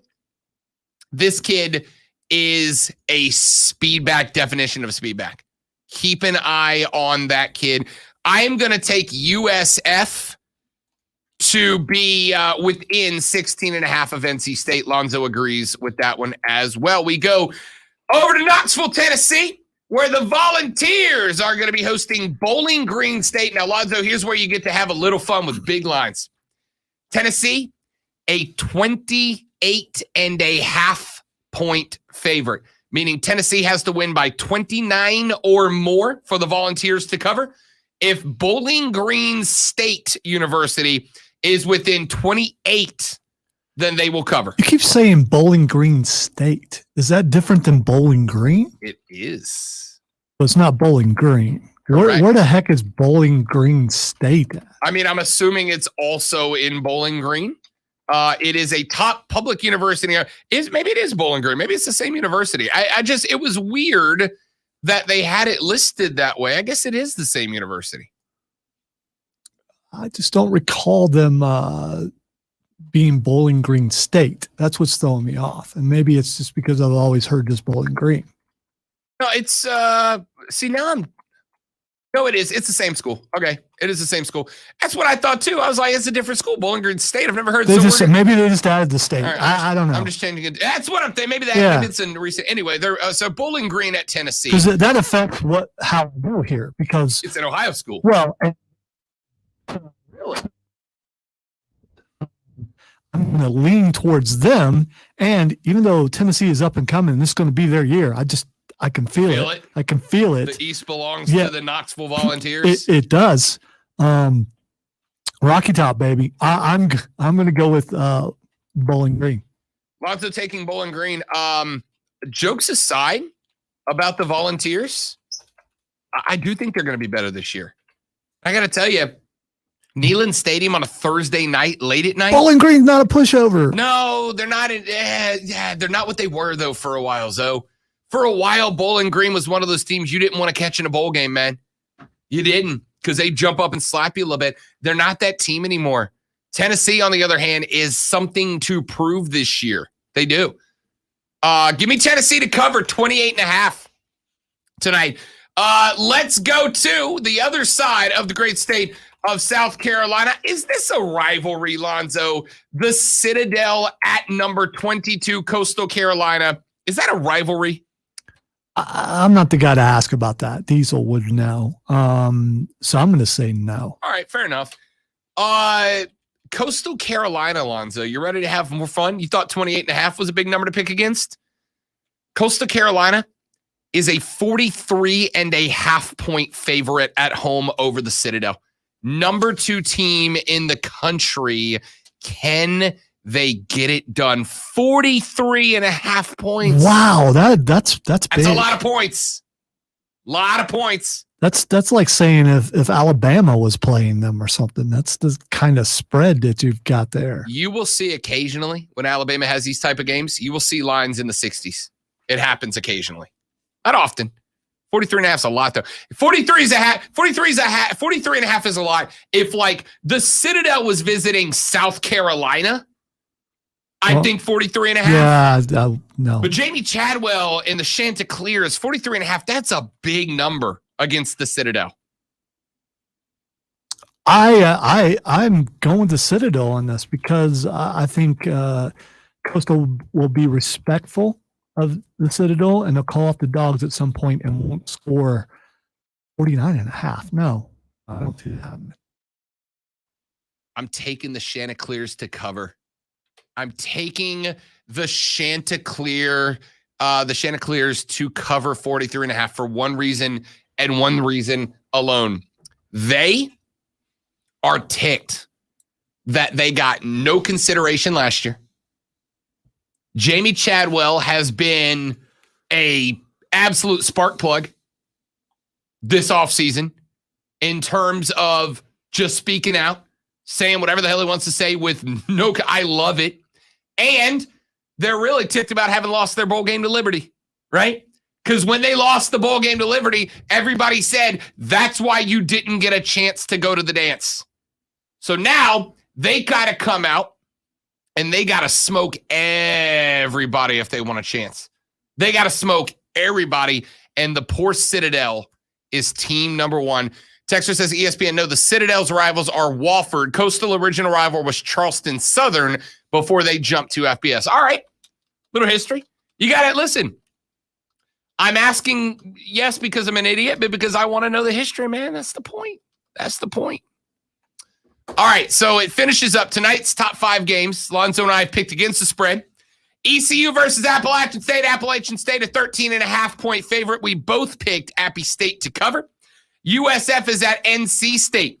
The Wolfpack, a 16.5-point favorite. Rob and Lonzo both picked USF to be inside of 16.5 points. Bowling Green at Tennessee, 28.5-point favorite. Lonzo has picked Bowling Green to cover the 28.5, be inside of it. I have picked Tennessee to take that cover. Ohio State, 14-point favorites at Minnesota. Lonzo, we are on the record. Your Buckeyes need to outscore the Golden Gophers, by 14 to cover. Do they do it? All right, so I just wanted to see what the weather's going to be like tonight in Minnesota. So I just looked it up. It is currently around 69 degrees. Going to be around 66 degrees tonight during game time. Perfect football weather. Possible rain. Possible heavy rain.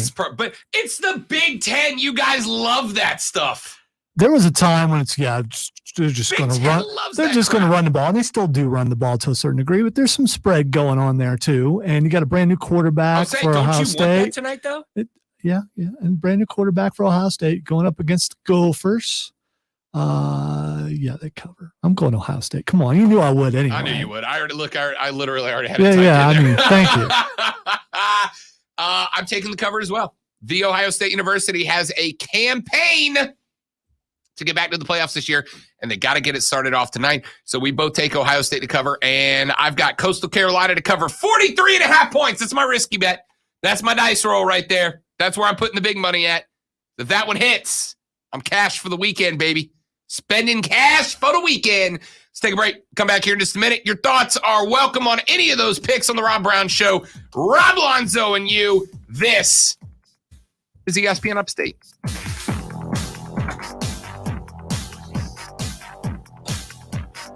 Rob, do me a favor and don't pick off. Keegan's betting strategy last year was take whatever I say and bet the opposite.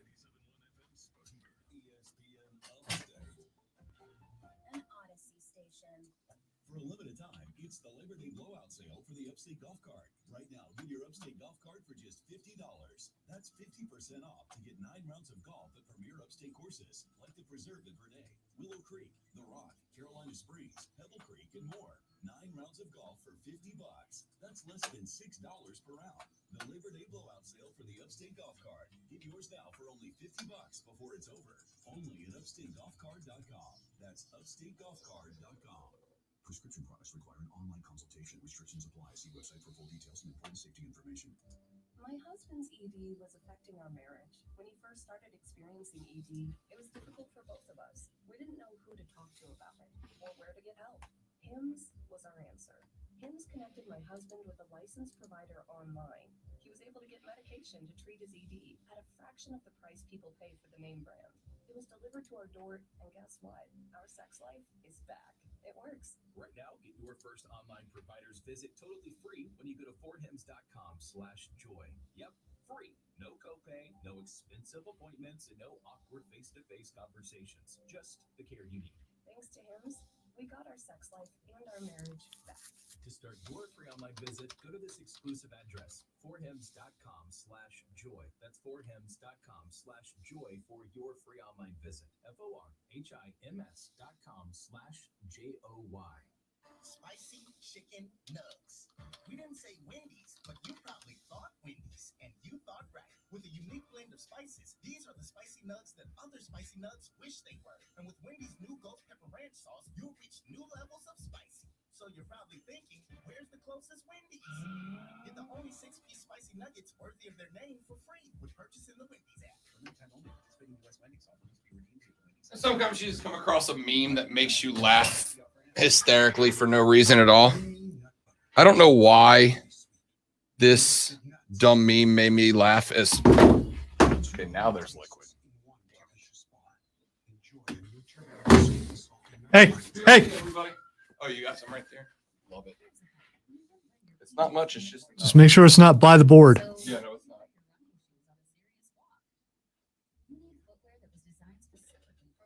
Well, you killed that plant. Or it may grow bigger. Who knows? I don't know how that works. Like, It's got electrolytes. It's what plants crave.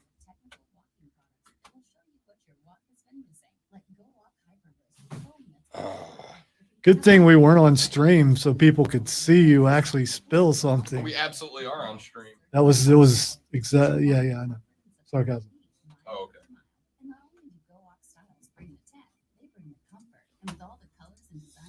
And then Rob ruins it for everybody where they're no longer allowed to have drinks in the studio. Wait a minute. We're not allowed to have drinks in the studio. I got news for you, Jack. I ain't making it through 3 hours. Get the glass too if you, I don't know if you see that. Oh, is it on the inside? There we go. Okay. I'll tell you one thing, the glass ain't going anywhere now. Get to it when it's going to be Suction to the floor. good and solid. Thanks. You have a new nickname. That is. Oh, wow. Wow. Offensive, Skrilla. Offensive. I feel like MacGyver today. First I get you some tissues, now I got you paper towels.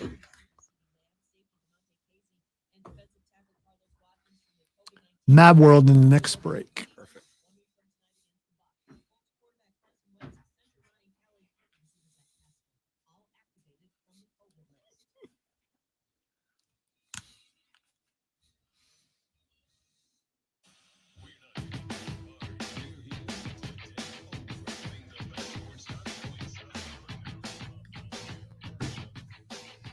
All right, steaming towards the end of hour number 2. I am Rob Brown. The great one, Lonzo, will be hosting coming up at 2:20. Lonzo's Fight Club, all things combat sports, right here in the upstate. Pretty excited about that, ladies and gentlemen. Phone lines open, by the way, 844-GSP-ESPN, 844-477-3776. This text just came in, Lonzo. Quote, really, Rob, if the Citadel visited U of SC, you would expect that line. Dude, if Coastal went to U of SC, they would be a 14-point favorite, end quote. Lonzo, I don't think he's that far off, to tell you the truth. Yeah, I don't think so either. Because let's face it, we don't know what we got with the Gamecocks. We don't know at all. And will we know? How many games will it take before we do know? 4 or 5 games, maybe. Do you know what a team is until they face adversity? Until they face a team that's a whole lot better than them and how they fare against them. So what is the first supposed challenge for the Gamecocks? Oh, it's Georgia, right? They got ECU in week 2. ECU is not an atrocious team. They're not what they were a few years back.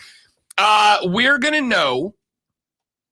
They got Eastern Illinois, they got ECU, then they got Georgia. We're going to see what they bring against Georgia, right? We're going to see what they bring against Georgia. They got Kentucky. They got Troy. They got Tennessee. We're going to find out tonight what Tennessee's got. What was Tennessee? 16-point favorites tonight, I think, over Bowling Green. We're going to get a little look at Kentucky. But I've said, look, we did our season projections for our local teams a couple weeks ago, and I told you guys, I think South Carolina can realistically win 7. I think 6 is a reasonable expectation. I think bowl eligibility is a reasonable expectation. I'm going in that direction. If Shane Beamer can get them to 6, I'll be thrilled. I think he can get them to 7. I really do. We're going to find out about a lot about South Carolina when they take on Georgia in week 3. We're going to find out a lot more, and this is an important one for me, Zoe. If Georgia does what I think they're going to do and absolutely walks the dog against South Carolina, the big question mark, Zoe, is going to be how they bounce back against Kentucky. Because it's not a bad Kentucky team. Lil Stoops has got that team pointed in a good direction, the Wildcats of Kentucky. There's some expectations out there in Lexington this year for the Wildcat football team. If South Carolina gets the dog walked on them by Georgia, then what this team is made out of, the metal of this team, Lonzo, will be shown against Kentucky. Circle that game because that's an important one to see the actual mental makeup of this team. Well, if Georgia is what everyone seems to think they are, me included, how could they do anything other than walk the dog? Mm-hmm.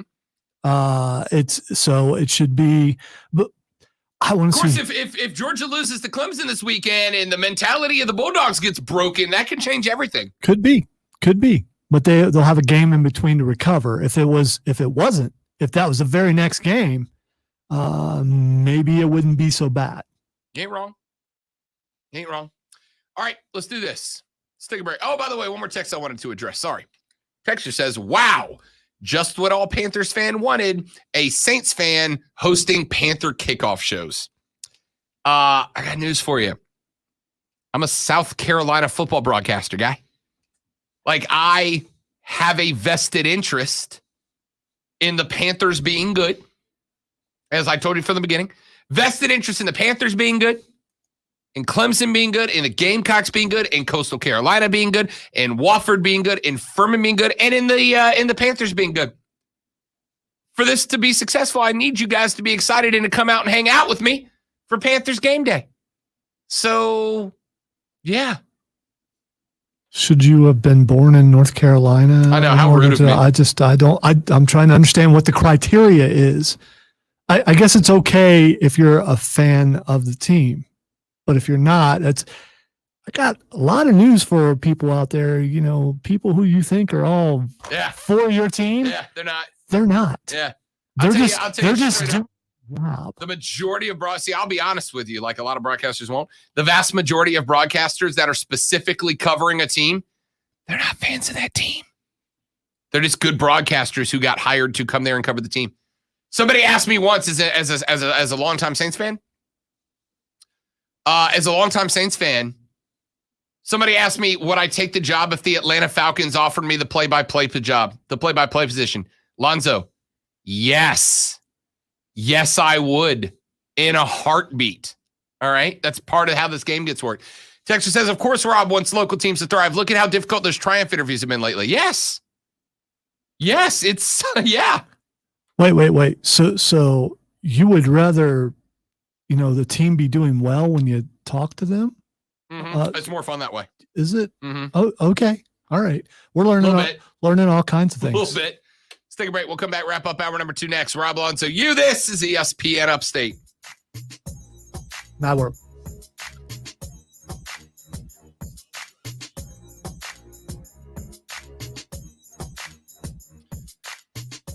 It is time to scream. 8 days from now, Mad World Haunted Attraction will open with all new horrifying rooms, scares, carnival games, escape rooms, and much more. You can experience one of the biggest and scariest haunted attractions full of dark woods, incredible set design, special effects, and top-notch actors. I'm going to tell you this. Lonzo and I, about 2 weeks ago, got the opportunity to go to Mad World early and play their brand new 18-hole Ghost Town mini golf, and it was a lot of fun. But then afterwards, they gave us a private VIP tour of Mad World, up to and including taking us into the special effects room where their actors were getting their makeup put on and showing us some of the props and all that. Y'all, Mad World is going to be better than ever this year. After we got that tour, it was awesome. Located in Piedmont off of I-85 exit 35, Mad World is more than just a haunted house. There are escape rooms, scary carnival games, concessions, a bonfire, amazing photo ops, a gift shop, that 18-hole Ghost Town mini golf we told you about. They have more scenes, more actors, and more scares than ever before. They have won multiple awards as one of America's top haunts and as the #1 haunt in South Carolina, and you can experience it for yourself. Go to madworldattractions.com. Get your tickets RSVP'd for now. Don't wait until Halloween weekend to go and have to wait in long lines. Go to Mad World Attractions. Get your tickets now. It's Mad World. Cut my finger on something. I'm struggling today, buddy. I don't think I have any Band-Aids. I could look.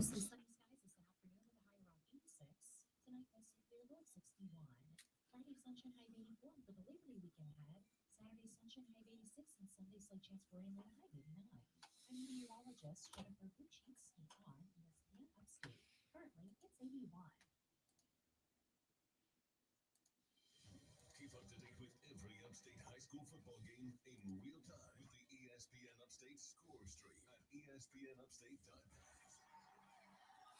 Set up a profile, create your feed, and follow your favorite teams. Know when the big plays happen and when the games go viral. The ESPN Upstate score stream. Get all the high school football scores in one place at ESPNUpstate.com. This feature brought to you by NHTSA. It can happen easily. A few drinks become a few too many. It's time to go, and you think of calling for a ride home. Nah, what's the worst that can happen? You get pulled over, you lose your license, you total your car, you kill someone, drive sober, or get pulled over. At Charmin, we heard you shouldn't talk about going to the bathroom in public, so we decided to sing about it.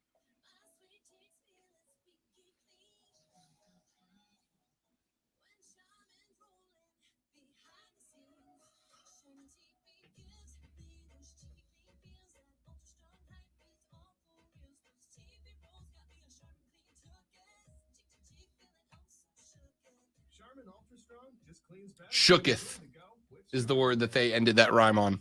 I thought it was shook in. I Shooketh. could. You say shooketh. Okay. They went from tooketh to shooketh.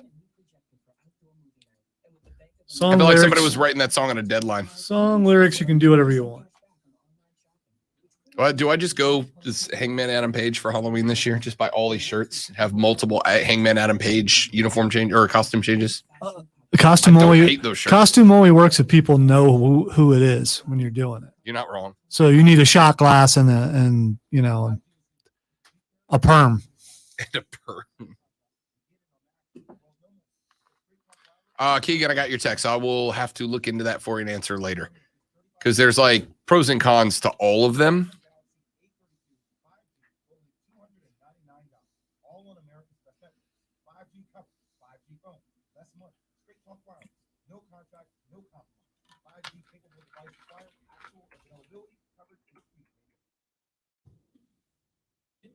And more. So people want up demand for all these services. Businesses reopening means that millions of jobs will need to be filled. Okay. These are like for riding motorcycles, but you can get a knockoff. But there's one on both sides. Though. Well, I mean, I would just get one. Yeah. I mean, you got to get just one. There was one more that was pretty sweet. Oh yeah, I like that. Oh, that's kind of cool. Ooh. Dude, I don't hate that though.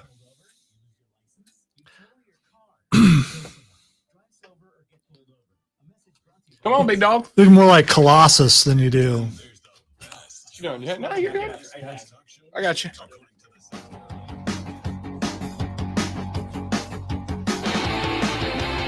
The Rob Brown Show wrapping up hour number 2. Remember, coming up in 22 minutes and 18 seconds, Lonzo's Fight Club, your home for all things combat sports around the upstate. All the teasing that you're doing doesn't make up for, the couple of weeks that you completely forgot about it. But that's fine. You know what I've never done is forgotten about it and then been like, no, we have to skip it. Yes, that is true.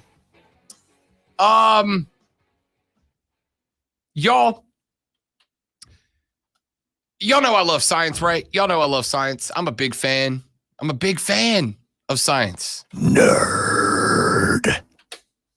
Thanks, Ox. Big fan of science, yeah? However, every now and then there are studies that are conducted that I'm like, I should have gotten to science because there's some money to be made over dumb studies, all right? According to a new survey conducted by bookies.com, quote, fans of losing teams cope with misery in different ways, but one study shows at least one thing losing fans all have in common: overeating. The study, which used football research data and a book from Cornell and Chan in 2013 called From Fan to Fat, analyzed the caloric change in fans of losing teams from the U.S. average. According to the survey run by Business Insider, the average American consumes 3,600 calories a day. Over the course of a 16-game season, that equates to 57,600 calories. But at the top of the list, Lonzo, the Jacksonville Jaguars fans, who ate over 10% more calories than fans of any other football team during the stretch that they were earning the number 1 draft pick. If your team sucks, you eat more. Duh. Or just old overweight people go to Florida to retire. Maybe that factors in. Jacksonville, I would also eat my feelings if I had to live in Jacksonville and be a fan of the Jags. Good luck, Trevor. Hour number 3 is next on the Rob Brown Show on ESPN Upstate.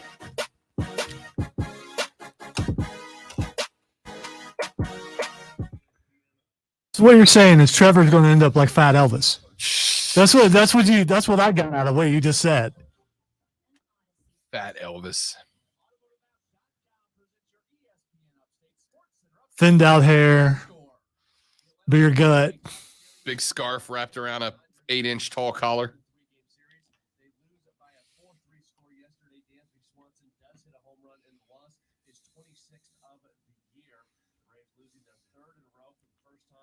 What was Diddy doing?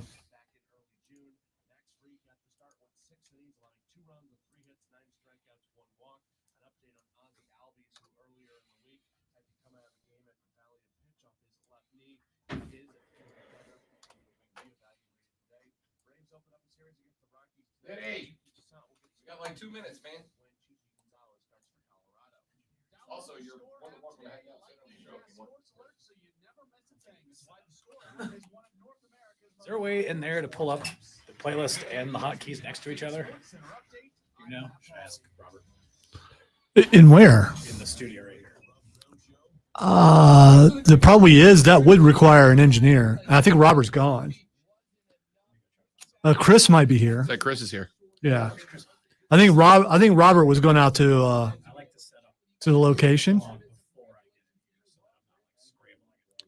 Yeah, that's going to be difficult to do, but I tell you what, if you come in during the break, you're more than welcome to just jump in here and change whatever you want. Yeah, I don't mind sharing a little space with you, so you can jump in here. We're good. Really just like the first hour. No, I got you.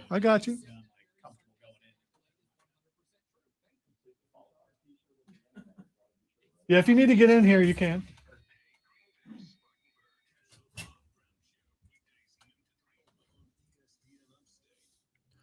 Rob Brown Show. What's that? Sounds like gold.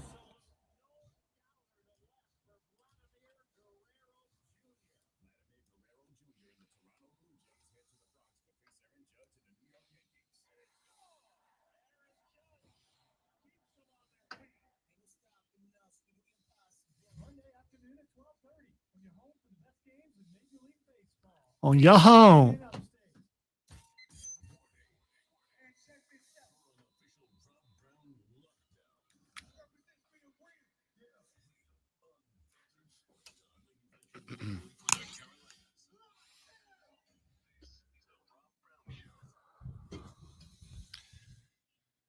Text line open 71307. Last 2 texts that have come in. I got to go to both of them. Number 1, Rob, in the past 7 years, Kentucky has owned U of SC in football. Look, over that time, and I don't know, Lonzo, Didn't know we had any KY fans out there. All right. Kentucky. My family's from Kentucky, so, I can crack all I want. Parkville. In the house. Yes, they have. Yes, they have. That is correct. However,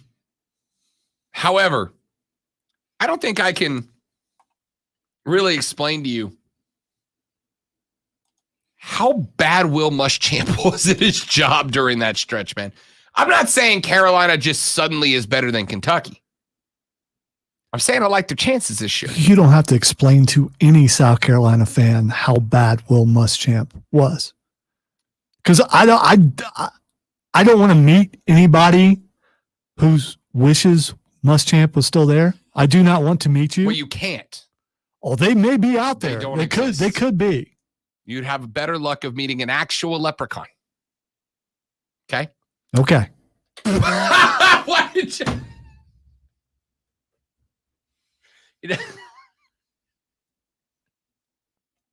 You have to respond to my rhetorical phrases. All right.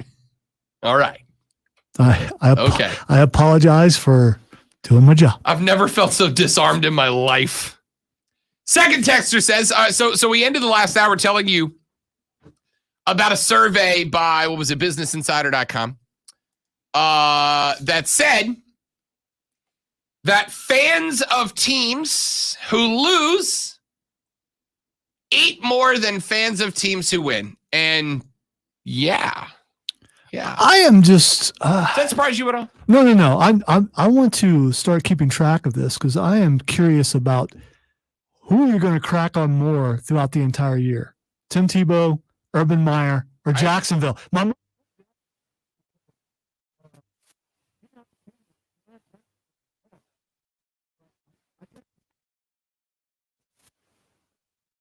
Meyer in this show. I defended Urban Meyer. In this show. I don't like him. I'm going to take pot shots at Herb as much as I can. Here's the thing. Urban Meyer I dislike as a person. Jacksonville I personally dislike. You feel me? You get what I'm saying?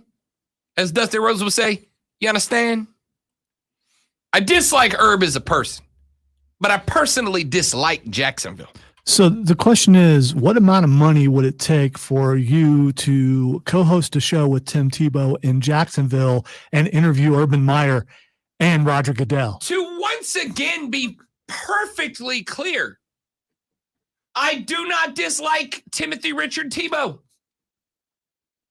I've hung with Tim Tebow. We've had dinner. He's a great dude. I never once said anything. Okay, Stephen A.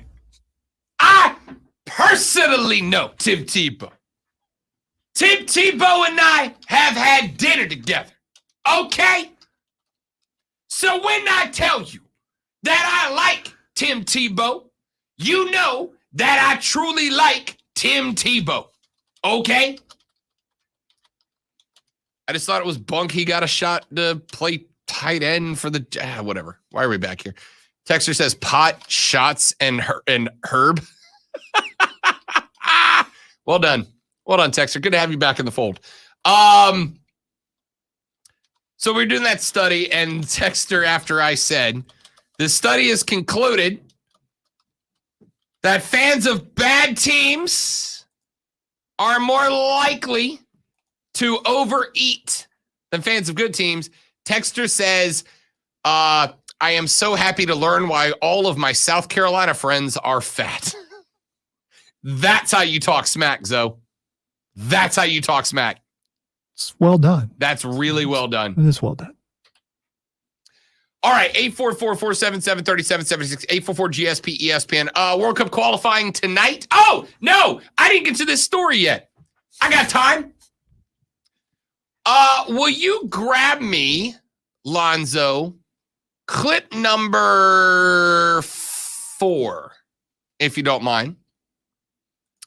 This is British tennis legend Andy Murray. Now, Andy Murray at the U.S. Open earlier this week, and Andy Murray is like half robot at this point. He's got to like replaced hip and knee. Lonzo has a new favorite athlete. No, I was going to say, as my boy Michelle's showed the other night, doesn't You stop can still you. be an athlete, yeah? Absolutely. So, Andy Murray is at the U.S. Open, and he's trying to make a comeback. And he went up against Stefanos Tsitsipas. He's Greek. Tsitspias. All you had to do was just keep going. Tsitsipas. And You gave me a look. Yeah, I I had to address it. I wanted to see if you would continue with confidence. Oh, that's right. Tsitsipas is correct. Okay. Need you to know it took me 11 minutes before the show to go through like 90 videos to make sure that I got it right. You got Rosetta Stone Tsitsipas, in there yes. in the office. So Murray was taking on Tsitsipas, and in the middle of like the third set, Stefanos Tsitsipas is like, "Hey, I have to tinkle." It's not a joke, and he left to take a tinkle, as Giannis would say, and then Lonzo, he took 9.5 minutes in the middle of a tennis match to take a tinkle. He just disappeared. My man Andy Murray decided in the post-match presser to take a run at him. It's not so much leaving the court, it's the amount of time. I spoke to my team before the match about it and said to expect that and prepare for it if things were not going his way. So I was trying to do that, but the issue is that you cannot stop the way that affects you physically. When you're playing a brutal match like that, stopping for 7-8 minutes, you do cool down, and it's you can prepare for it mentally as much as you like, but it's the fact that it does affect you physically when you take a break that long, multiple times during the match. Every single time it was either before my serve as well. And I think when he took the medical timeout, it was just after I'd won the third set. And also in the fourth set, when I had love 30, he chose to go, and I don't know if he changed his racket or what he was doing. But yeah, it can't be a coincidence that it's happening, at those moments. I don't believe the foot is causing him any issue at all. The match went on for another 2 and a bit hours after that or something, and he was fine, moving great, I thought.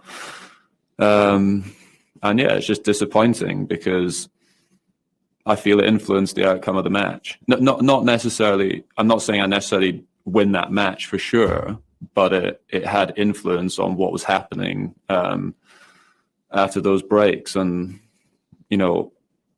I rate him a lot. I think he's a brilliant player, and I think he's great for the game. But I have zero time for that stuff at all, and I lost respect for him.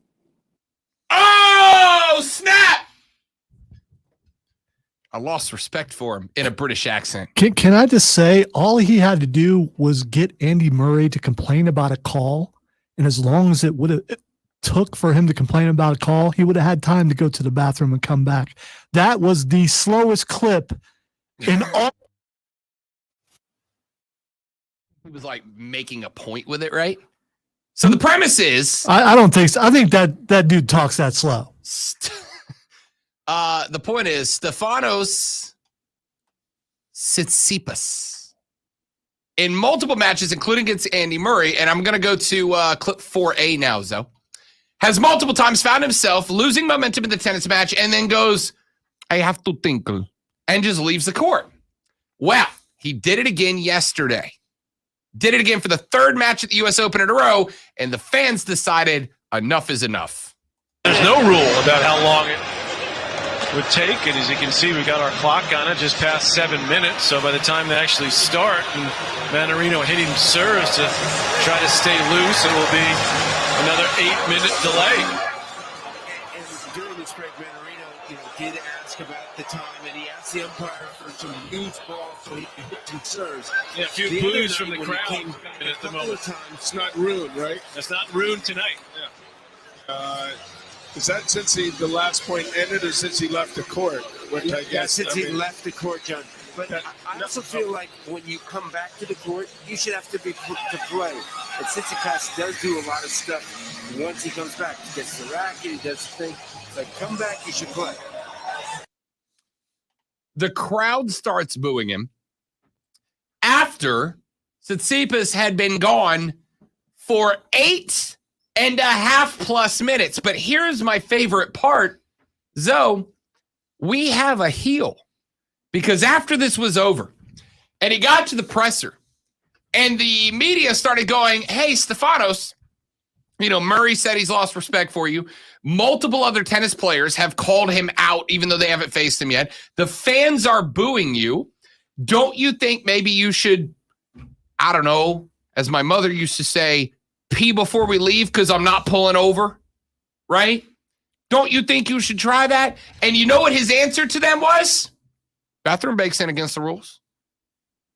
Literally straight up gave them the own stone cold double finger. Going to the bathroom and taking a break ain't against the rules. It's like, dude, I can do that. I can do that. And I don't care if the fans boo me. I don't care if the other players boo me. I don't care if the media boos me. I don't care about any of y'all. Multiple players, fans, I don't care about any of y'all. I know that going to the bathroom is legal.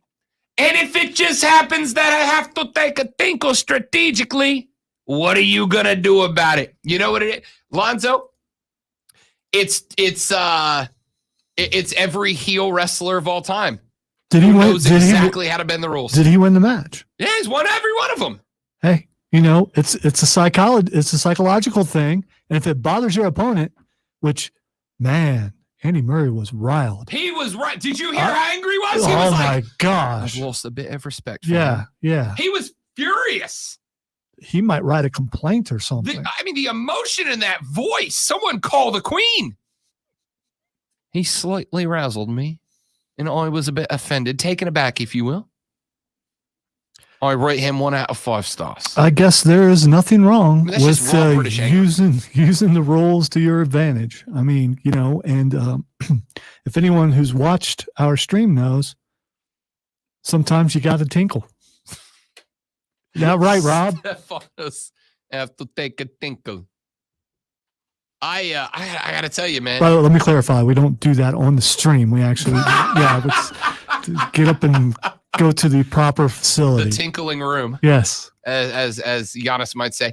I love this story. I love that this guy has gone full tennis heel.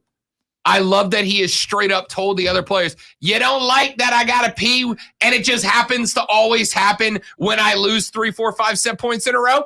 Nah, ask me if I care. Change the rules and I respect them, but I ain't breaking no rules, and I'm doing what I want to do. And if that means taking a tactical tinkle. Tactical tinkle. It's a tactical tinkle. It's absolutely a tactical tinkle. It seriously is. Lonzo's Fight Club next when we come back on the Rob Brown Show. This is ESPN Upstate.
no steroids. QC Kinetics uses natural biologic therapies that restore and repair damaged tissue in your knees, shoulders, hips, and back. Patients here are raving about the results. Listen, you don't have to live with that chronic pain, and don't think surgery is your only option. Call QC Kinetics now. Learn about these exciting natural alternatives. Hey, I am going to fill a bottle now. It's time to see what this is all about. Fall is the time. Thank you for letting me know.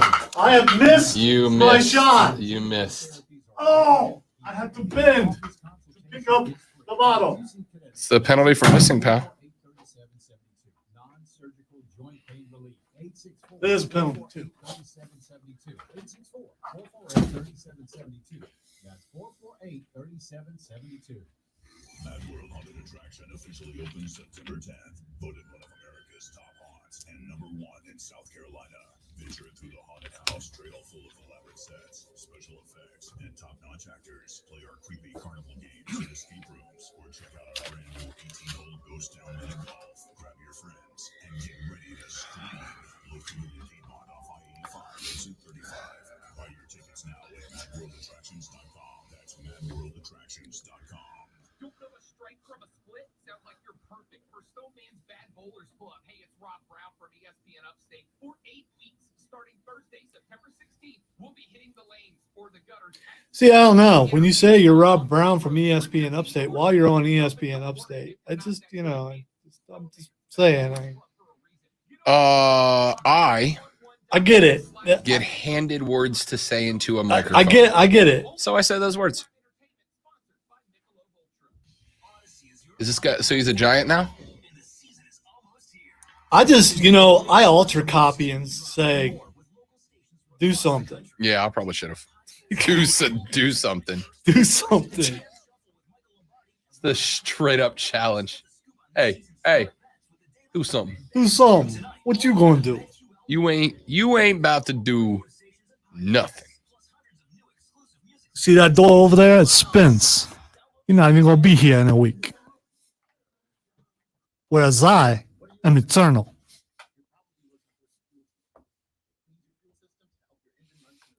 Of course, what do I know? I didn't get the opportunity to do, that spot because, it would have been really good.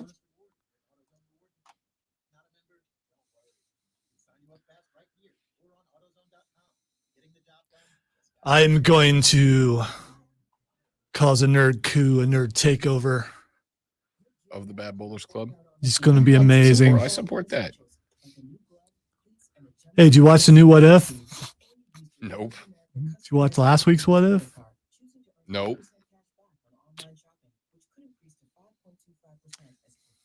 I am a mix of behind, busy, and lazy.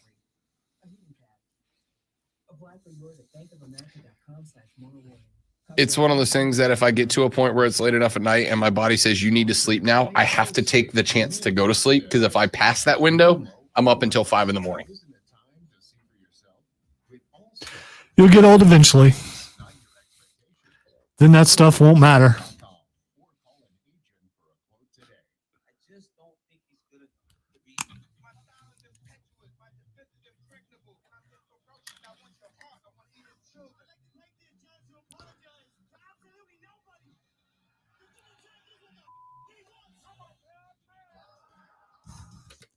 Welcome into the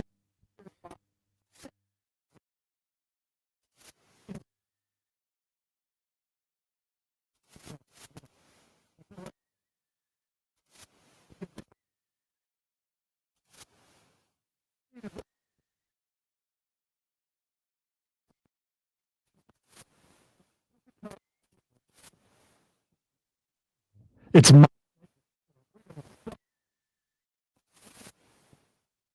eventually you go at the. Did you just reverse threaten me? You go you go threaten.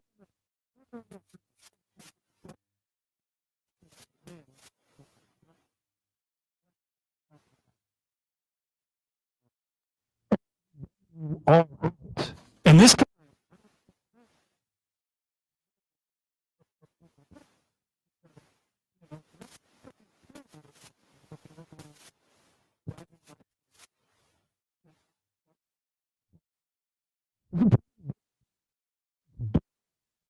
pay-per-view.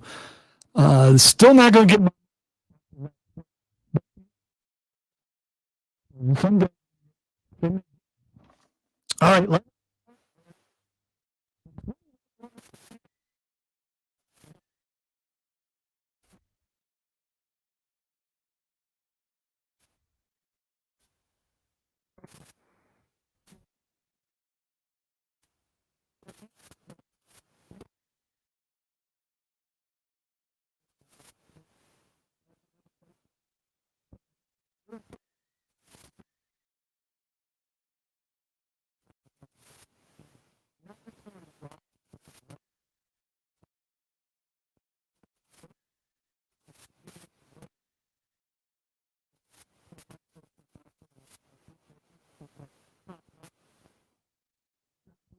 DMD.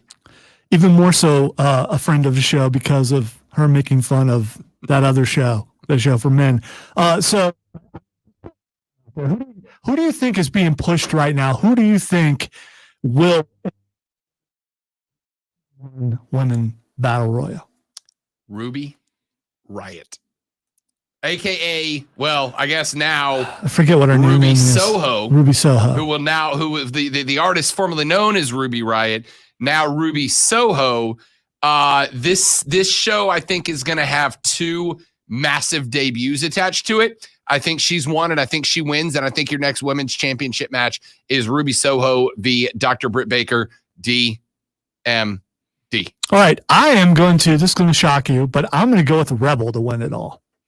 Because good story. Because last night on Dynamite, Britt Baker was talking about Rebel and her new friend, whose name I forget, who's been there before, who just came out. Hayter. Yeah, Hayter. Jamie Hayter. Jamie Hayter. So she talked. Great name, by she the talked. way.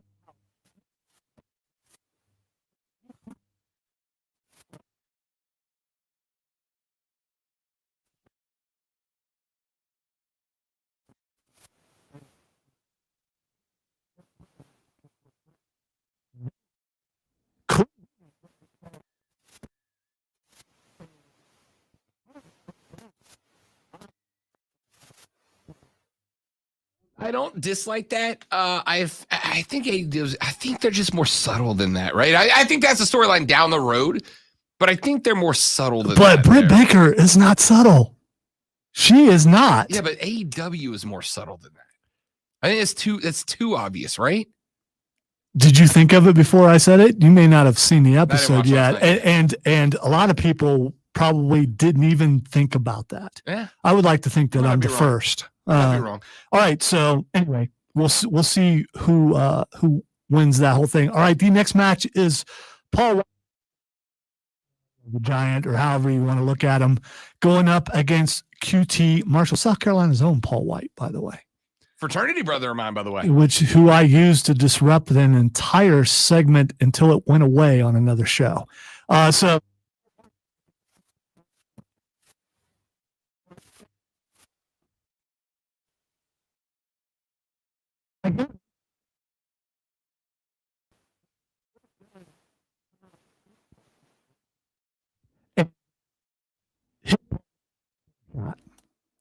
The Gun Club are now heels.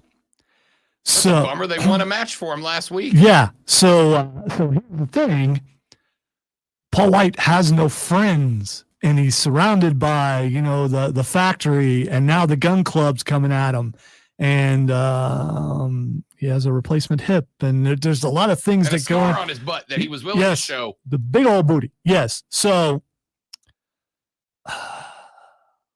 I'm going QT. I don't want to, but the odds, and I know the odds have been stacked against Paul White before, and he's come through. This is his first official match, I believe, in AEW. I think it's a no contest. I don't think the match actually ends. I just think he ends up beat up again. I think it's a feel-good match for Paul White. I think he's probably got a couple of AEW matches in him. I don't think it is his last one, so I don't think he's got to go on his back. So I will say, well, it's the artist formerly known as The Big Show. Paul White wins this one. And wow, that intro music sounds so similar to other intro music. It does. Like, I wonder if it's even the same. It probably like is the same stereotypes. person. Yeah. All right. So the next, even though he's put on a few pounds, I'm good with that. You know, he's had a baby. He'll get back into shape. And I think he's been, and he's even speaking how he's being overshadowed a little bit when he was AEW for a while. He needs to work his way back in. Oversaturation. John Moxley versus Satoshi Kojima. Moxley wins. Yeah, Moxley wins. They can't have. Listen, I love what they are doing with the Forbidden Door concept, right? Where you have these legends of New Japan coming in, and these legends, and I think they're going to expand that. Satoshi Kojima is not like, I don't know a lot of New Japan, right? Like I know very little New Japan. So whenever Moxley does this, and it's working for what it's supposed to do, every time Moxley does this, though, I end up going down the rabbit hole of like watching matches of Satoshi Kojima or whoever he's got coming up. And then all of a sudden I'm like, oh, dude, this is kind of cool. Like, this is kind of cool at New Japan. Let me go watch some more of his old stuff and keep in touch with what's going on. That being said, it does nothing for AEW to have Kojima come over and win. It does a lot for New Japan just to have him there. Even if he doesn't win, it's a big rub in the United States. Moxley wins. All right. From here on, I mean, not that it's been bad so far, but from here on,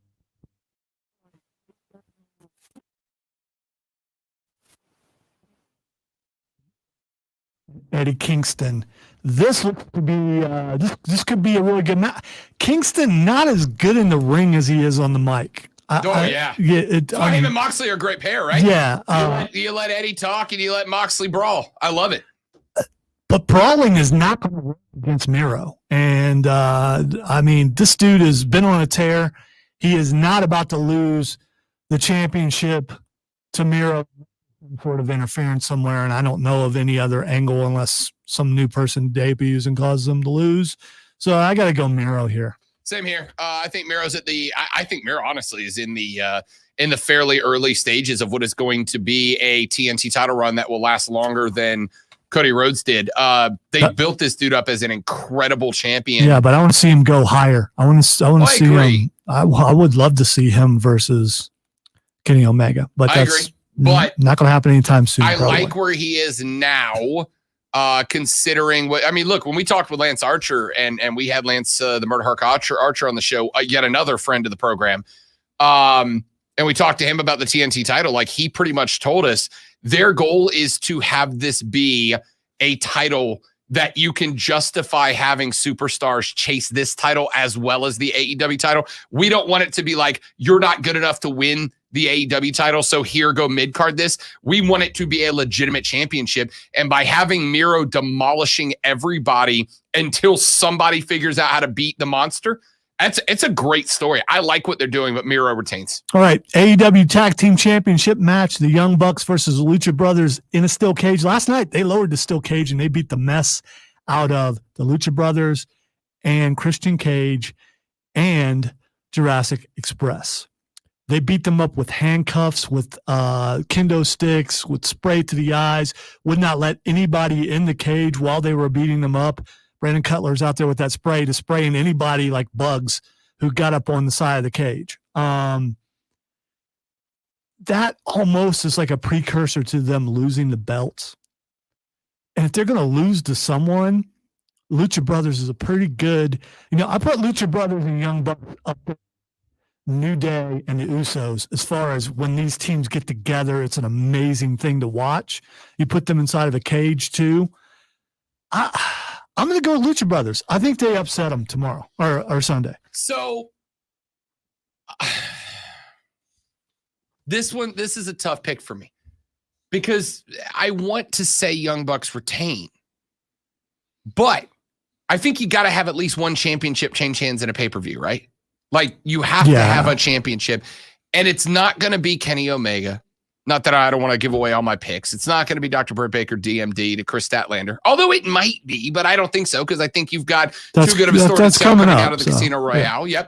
Yep. So if AEW is going to have one title change hands, this is the only one. They threw a bit of a swerve at us because I think they built it up to Jurassic Express being the team that was going to take down the Young Bucks, but then you sent over Lucha Brothers. By the way, Lucha Brothers could tear the freaking roof off the place, man. They can. This is going to be an incredible match. This is going to be, I think this is your match of the night contender, with the exception of Christian Cage v. Kenny Omega.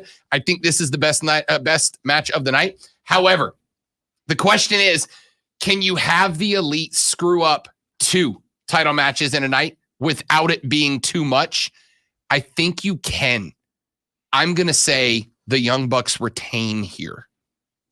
This is my risky pick of the night, but I'm going to say the Young Bucks retain. All right, you mentioned the AEW Women's Championship match between Dr. Britt Baker and DMD. I'm only doing that because I know she listens. Well, in the fairness of time, I'm trying to, That's okay, but I know she listens, and if she hears us skip over the DMD, you're right. Do it again. All right, so Statler undefeated since her return from injury. This is a good match, but there's no way our friend, the good doctor, loses. I'm going with Dr. Britt Baker, DMD. There, I did it. I agree with you. I agree with you. Britt Baker wins. It's not clean. It's not clean. I don't know who gets involved. It'll be Reba. It'll be Jamie Hayter. I think it may have something to do with what happens with the Casino Battle Royale earlier in the night, but I think Dr. Britt Baker, DMD, responds and wins. All right. I love Chris Statlander, though, by the way. Can I just be very clear about that? Me too. She's not from around here. We've got 3 more matches to get to. All right. Chris Jericho versus MJF. Chris Jericho loses. He's no longer a wrestler in AEW. He's an announcer. And if I recall, Fozzie's tour starts the next day after the pay-per-view. I believe it starts on Columbus. It starts in Columbus, but I can't remember if it starts the day before or the day after the pay-per-view. And he's going on a tour. And it's not to say he couldn't fly back, but part of that tour is Europe. He's not going to fly back from Europe. So Chris Jericho beat MJF because it's easier for a wrestler to take some time off with, say, an injury than it is an announcer to suddenly be gone. It's easier to write them off as a wrestler. And the fact that he hasn't beat MJF yet makes me think this is when he does it. He pulls it off. He gets the victory. Jericho wins. I agree. Jericho does win. I decided to look, because you've mentioned the tour a couple times, so I decided to look it up. His tour runs, actually, technically, it starts today in Columbus. It was today. I knew it was somewhere starts around. today. Another show tomorrow in Illinois. Then the 4th, they're off on the 5th, obviously. Then the 6th. See, that works out. Illinois in Chicago. So that tour ends October 8th. It's a month. It's a month and 6 days. Then their 2021 tour, which is the European tour, goes from November 29th to December 12th. It's less than a 2-week it's a tour. small tour. Yeah. Then they go to Australia for literally 4 days in February. Yeah, we'll see about that. Jericho's not going anywhere. Yeah, well, right? right now, as far as Australia's shut down. So I think you have Jericho win, but I think MJF beats the hell out of him after the match. And he's injured, and you can write him off of gives him TV 3-4 for a while. weeks to go on tour, to be off TV for a while. Then he comes back. He gets one over on MJF, and then eventually, I think he lays down for MJF and does the job to let MJF be the guy. But that's down the road a bit. All right, we're pressed for time, but we got two. We will make two the matches. next segment that other thing. I mean, if that's what you want to do, okay. Your show, by the way. Kenny, I'm going to skip the one match and go straight to Kenny Omega versus Christian Cage. I still think it's a shame Christian Cage moved up the line ahead of all the young talent to go at Kenny Omega. Yeah, he won the TNA championship. No way he wins the AEW championship. And Christian Cage, I love his entire career, but he's lost a step. And he doesn't look as good against Kenny Omega. In my opinion, Omega is the best wrestler in all of wrestling right now. Omega retains. It's going to be a good match. I don't know if it'd be incredible, but I think it's going to be a good match. Maybe a match of the night contender. I like Omega only because, though, there's one guy in AEW that's taken the strap off of Kenny Omega, and it's Adam Hangman Page. It's the only guy. That story can only end with Adam Page taking the belt. I don't think Punk can take it from him. I don't think Bryan Danielson can take it from him. That's Adam Hangman Page's belt next, so it's not Christian Cage. All right, one last match before we go to break. Darby Allin versus the returning CM Punk. Darby Allin, the future of AEW, the rising star of AEW, going up against a guy who retired 7 years ago in his hometown, signs a contract. Does he come back and lose? No. Does he come back and lose? Yes. He comes back and loses. I think he gives the rub to Darby. I think he does. And I think that's what it's about. I think it's a passing the torch type of thing. From everything I've heard, he's the biggest jerk in the world outside the ring. But I think he comes back. I don't know that it's clean. Sting says he's staying in the back. Doesn't mean he will. You turning Allen heel like that? Because if you do that, Allen becomes the biggest heel in AEW. You doing that to Darby? I'm not. That kid is blazing white hot. I'm not. I think he's more of a tweener sometimes. I think Punk wins. I think he works as a tweener. All right. I think Punk wins. I think it's going to be an incredible match. I think Punk spends a few minutes afterwards praising Allen. I think Punk rolls out to give Darby Allin the ring to say goodnight. All right. So just like in football, sometimes I let my heart get in front of some things. So we'll see what happens here. No consequences, but I'm pretty confident in my picks. All right. Let's take a quick break. When we come back here in just a minute, we will talk about the one story we have not gotten to yet. That'll be a quick little 4-minute segment. Then we got Twitter trending topics. Then we're gone because it's Football Thursday, y'all, on the Rob Brown Show at ESPN Upstate.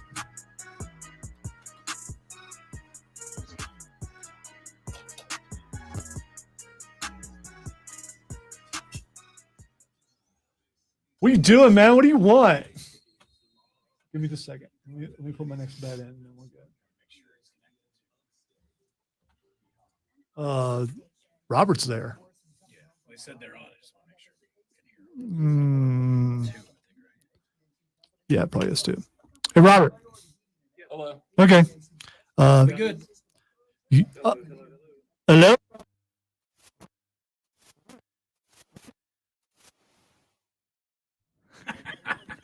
I'm not.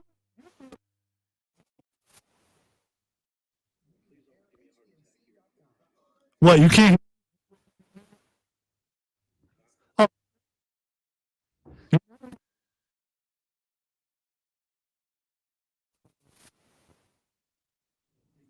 Oh.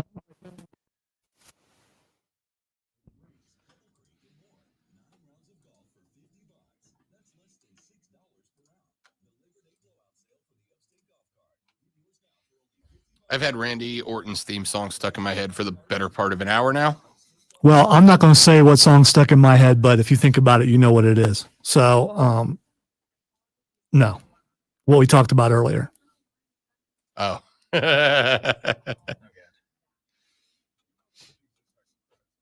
It's not. I'm not avoiding talking about it in front of you. No, it's not. It's not. It's a bit. It's a secret bit. It's a secret bit for Saturday, so I don't want to give it away. So you don't think there's any chance that he comes back and loses because that's what no one would expect. No. If AEW stands for what they stand for, then CM Punk needs to lose. If he comes back and he wins and he dominates Darby, then it's proof that I'm right, that AEW is just like every other wrestling organization. First off, when you say every other wrestling organization, you mean that one other wrestling organization. Because I suspect you don't have enough Impact takes to compare the two. And I know I'm saying that not as a shot, because I don't either. I've seen.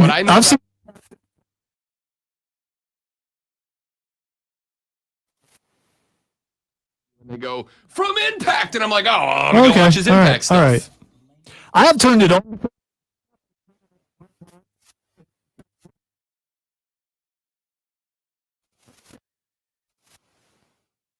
What? There's really no separation. Count your breaks. So after your third break.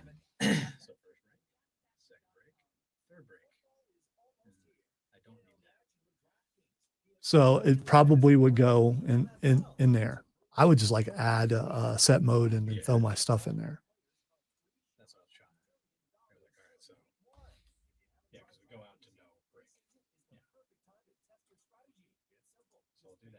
Need an ID. Those are important. You also, yeah. There you go. So set through the first hour. Out, in, live, intro. Cool. That's good enough. I'm glad I was able to help you be prepared. Hopefully now, Chris is going to change this so that if needed, it'll pull up on two separate blocks so that we can just do the walk there.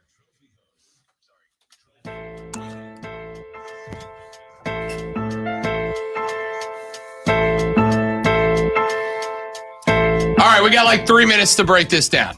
Announced, not announced officially, but all the dirt sheets came out yesterday. And Texas says, was that just one title changing hands then? I have 0 titles changing hands tomorrow. 0.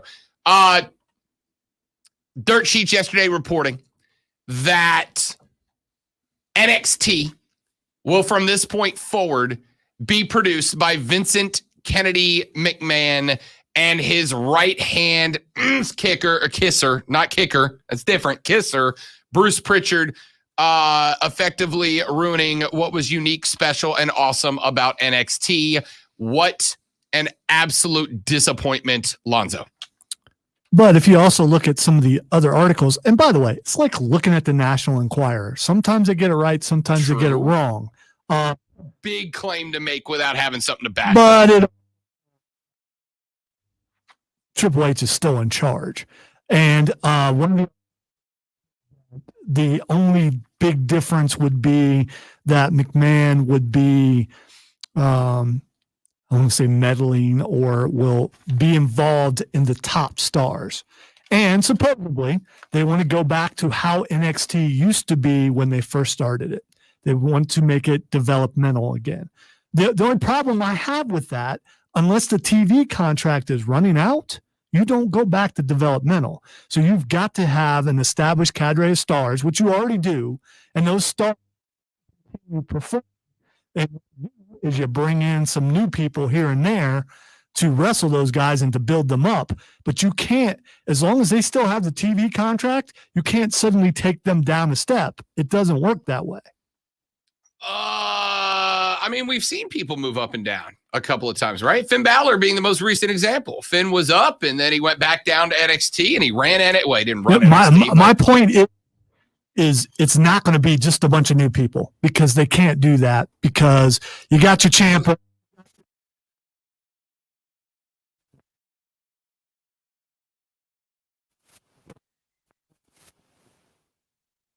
For the record, I don't think this is an issue about who's coming in and who's going out. I think it's an issue of the product itself, right?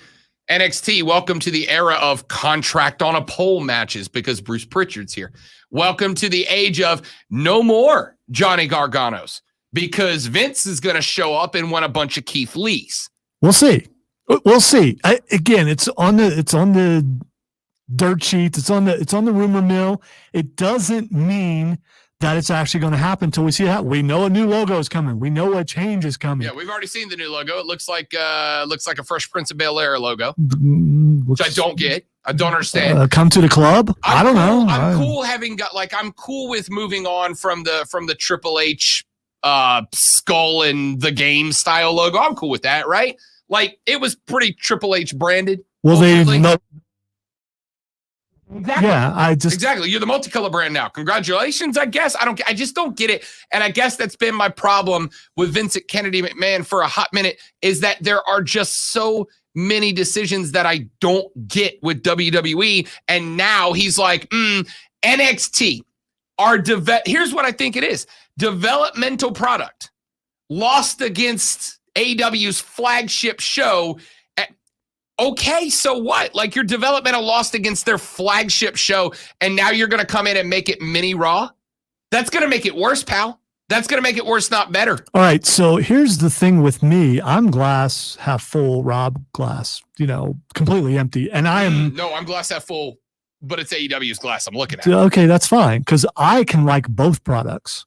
And I do. So do and I am not going to dwell on the negative. We're going to see. Sometimes change is good. Sometimes change isn't even noticed.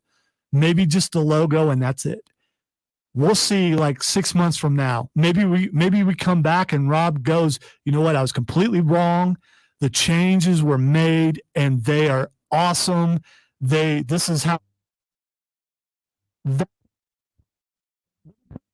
So I'm going to stay positive about it, and we'll see what happens when it happens. You know what conversation this is? I just realized a direct comparison to this. You know what this conversation is like? He's leaning in, by the way. This is how you know I'm getting serious. Yeah, he's leaning in. This conversation is like when I say, or when somebody out there says, this thing about America, I wish it would change. And people go, you hate America. No. You can love a thing and want that thing to be better. I do love WWE. Rob, I grew up on WWE. There is the same venom in your voice when you talk about McMahon as there is when you talk about a couple other subjects that I talked about earlier. Sure. Especially Jacksonville. Sure. I think McMahon. Correct. But the love for WWE is being hurt by Vince McMahon. I want WWE to be great. I grew up on it. It is the wrestling I watched as a kid, as an adult, as a teenager. I want it to be great. So when I see Vince come in and hurt WWE, which he has been doing, Raw sucks now with a couple of exceptions, right? I want WWE to be good. You can love a thing and want it to be better without, it doesn't mean I hate it. But at the same time, Vince McMahon because he's ruined. SmackDown's pretty good. Absolutely. And have you heard me say anything to the contrary? Running SmackDown like he is running Raw. He is not chief producer on SmackDown. That's why it's better. Take a break. Very abbreviated Twitter trending topics. When we come back on the Rob Brown Show, it's ESPN Upstate. So, who is running SmackDown? We're getting an email because that was voting on our good surprise.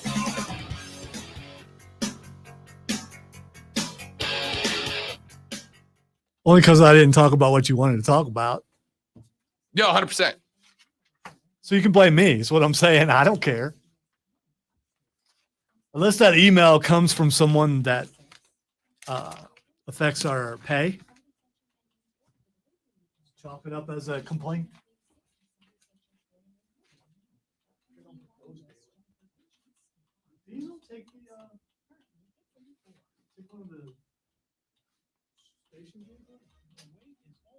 I don't know.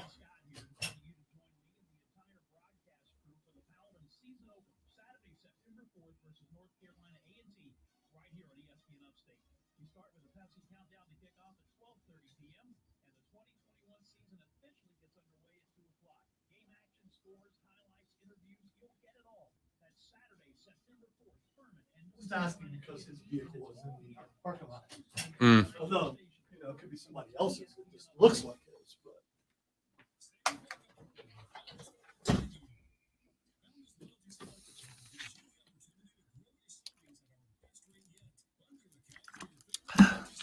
What a show today, man. You won't believe it, but Bishop Sycamore allegedly wrote fake checks to the hotel it stayed in for its game against IMG Academy. What is this that we won't believe it? Exactly. What a dumb headline. Yeah. Have you been following this Bishop Sycamore story? A little bit, not much. Pretty hilarious. Canton police have just released a report saying that Bishop Sycamore allegedly wrote fake checks to the hotel they stayed in for the IMG game. Literally, this keeps getting more and more ridiculous, and I love it. Like, these poor kids, man. They got duped as much as ESPN. 100%. I always talk about how ESPN got duped, but man, these kids thought they were going to a real school. Or did they? Did they get duped? I mean, the kids on the team may know everything. Yeah, some of them are apparently JUCO players, so.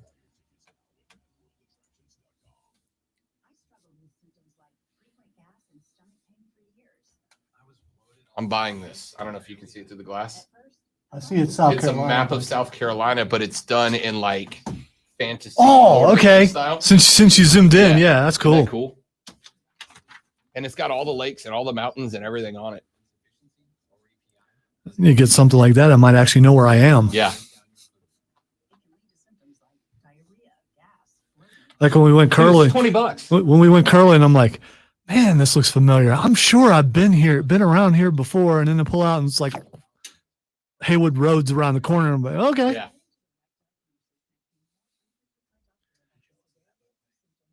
Don't be jealous of the pain we're in right now.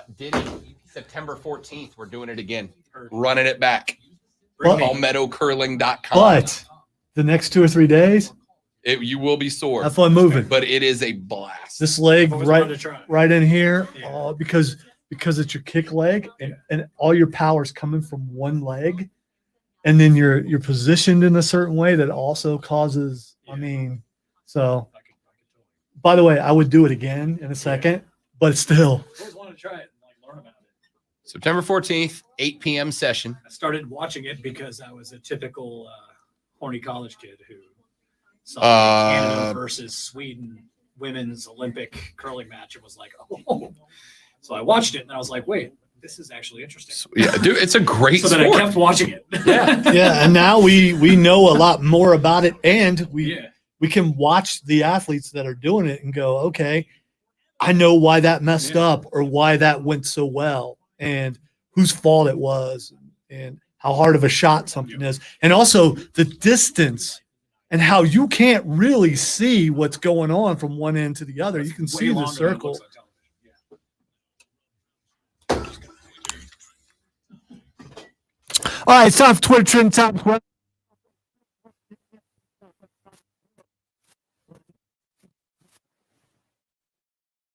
Just to tick off that one guy. Just for that one.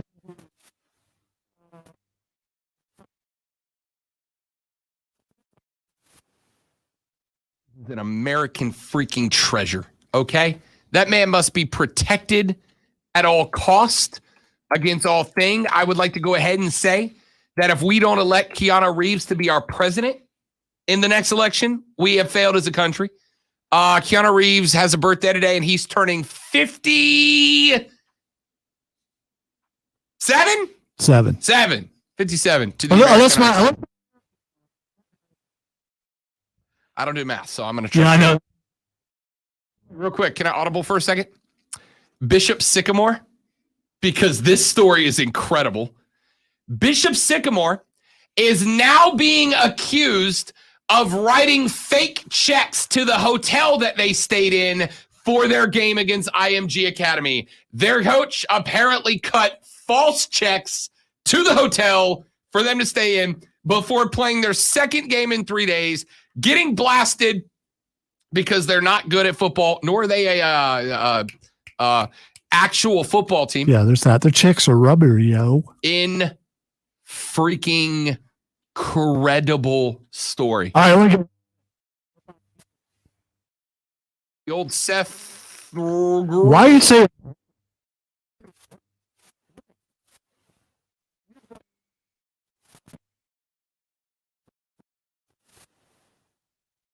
All that